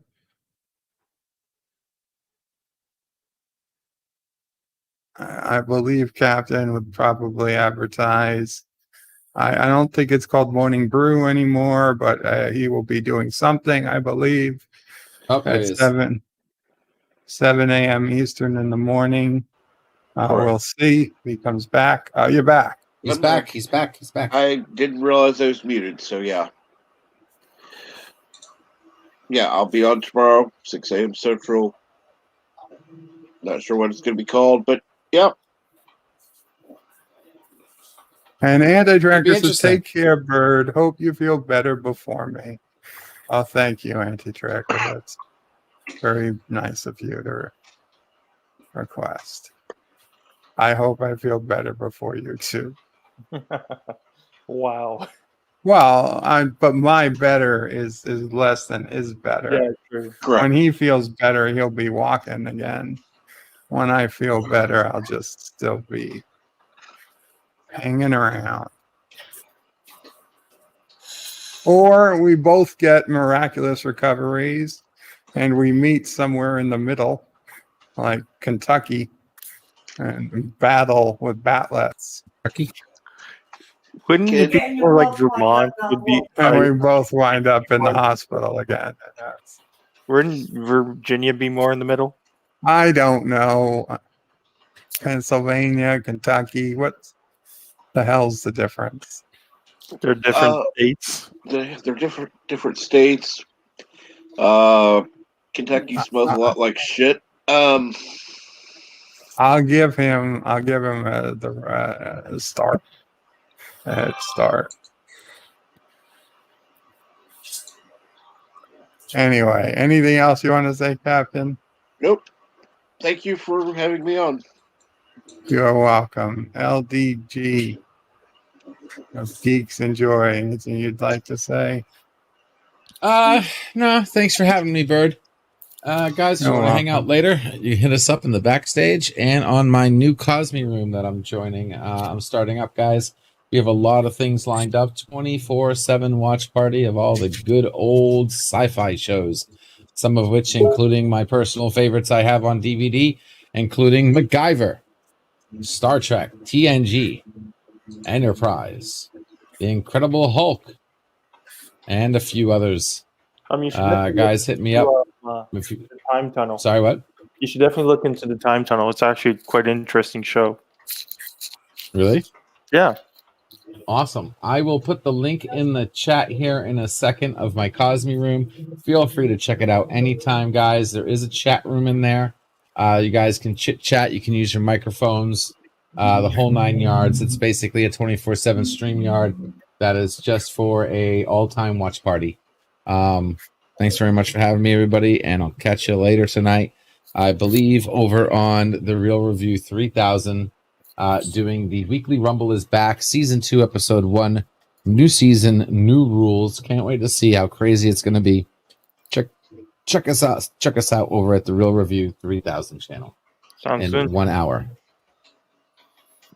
And Kronos requested JJ Sith Lord be wrenched, and so he has been. Daniel's Hot Topics. Anything you'd like to say before we go? First of all, thanks for having me on, Bird. I'm not doing so well these days. Like, as you know, my eldest dog Kiko is in the hospital. Oh, I'm sorry. Oh wow. He'll be 16 on the 20th of May. Full life.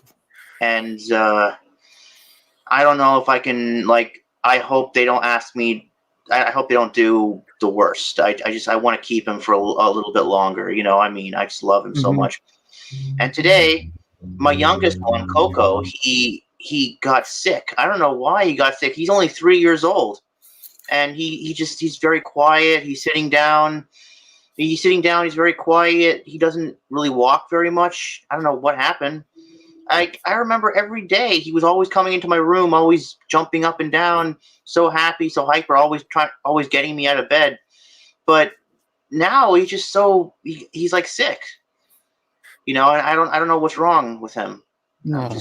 We're taking it. Mom took him to the vet, and I hope nothing's wrong with him. I heard my dad said he could have parvovirus. That's a virus that kills dogs. I mean, I hope not. I hope that's not the case. I don't know. Take him to the vet and have him checked out totally. Yeah, I mean, a lot of things can cause lethargic dogs.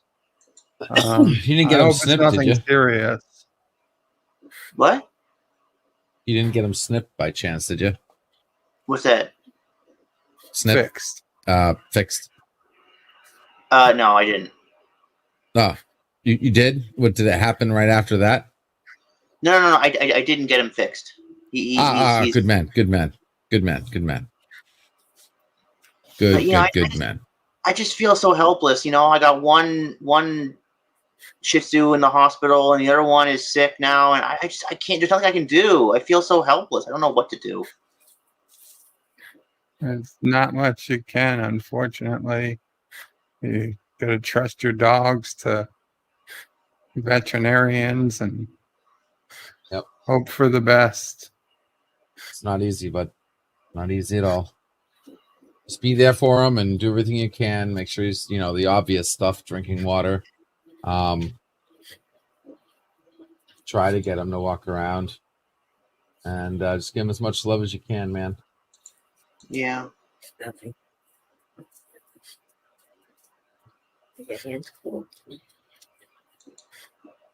Well, yeah, take him to the vet. Maybe he has something. You never know. A lot of times you go to the vet, and I have a client who's a vet that I've seen there just be something simple, and the vet can usually find out what it is.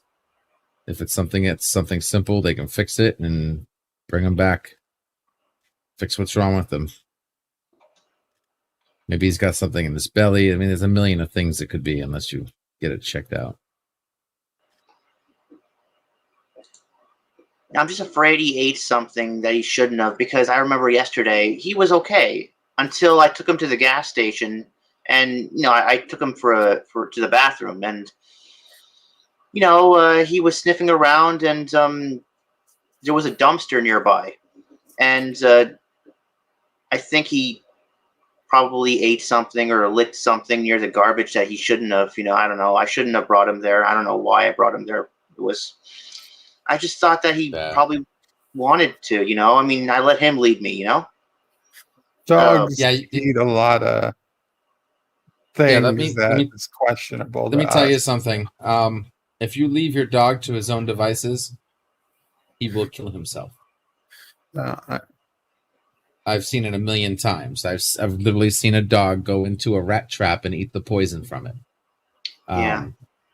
I've seen dogs wander in the middle of the street and not see the cars coming. Don't let your dog. You walk the dog. Don't let the dog walk you, unless you're in an open field where the dog can't hurt itself, like a park.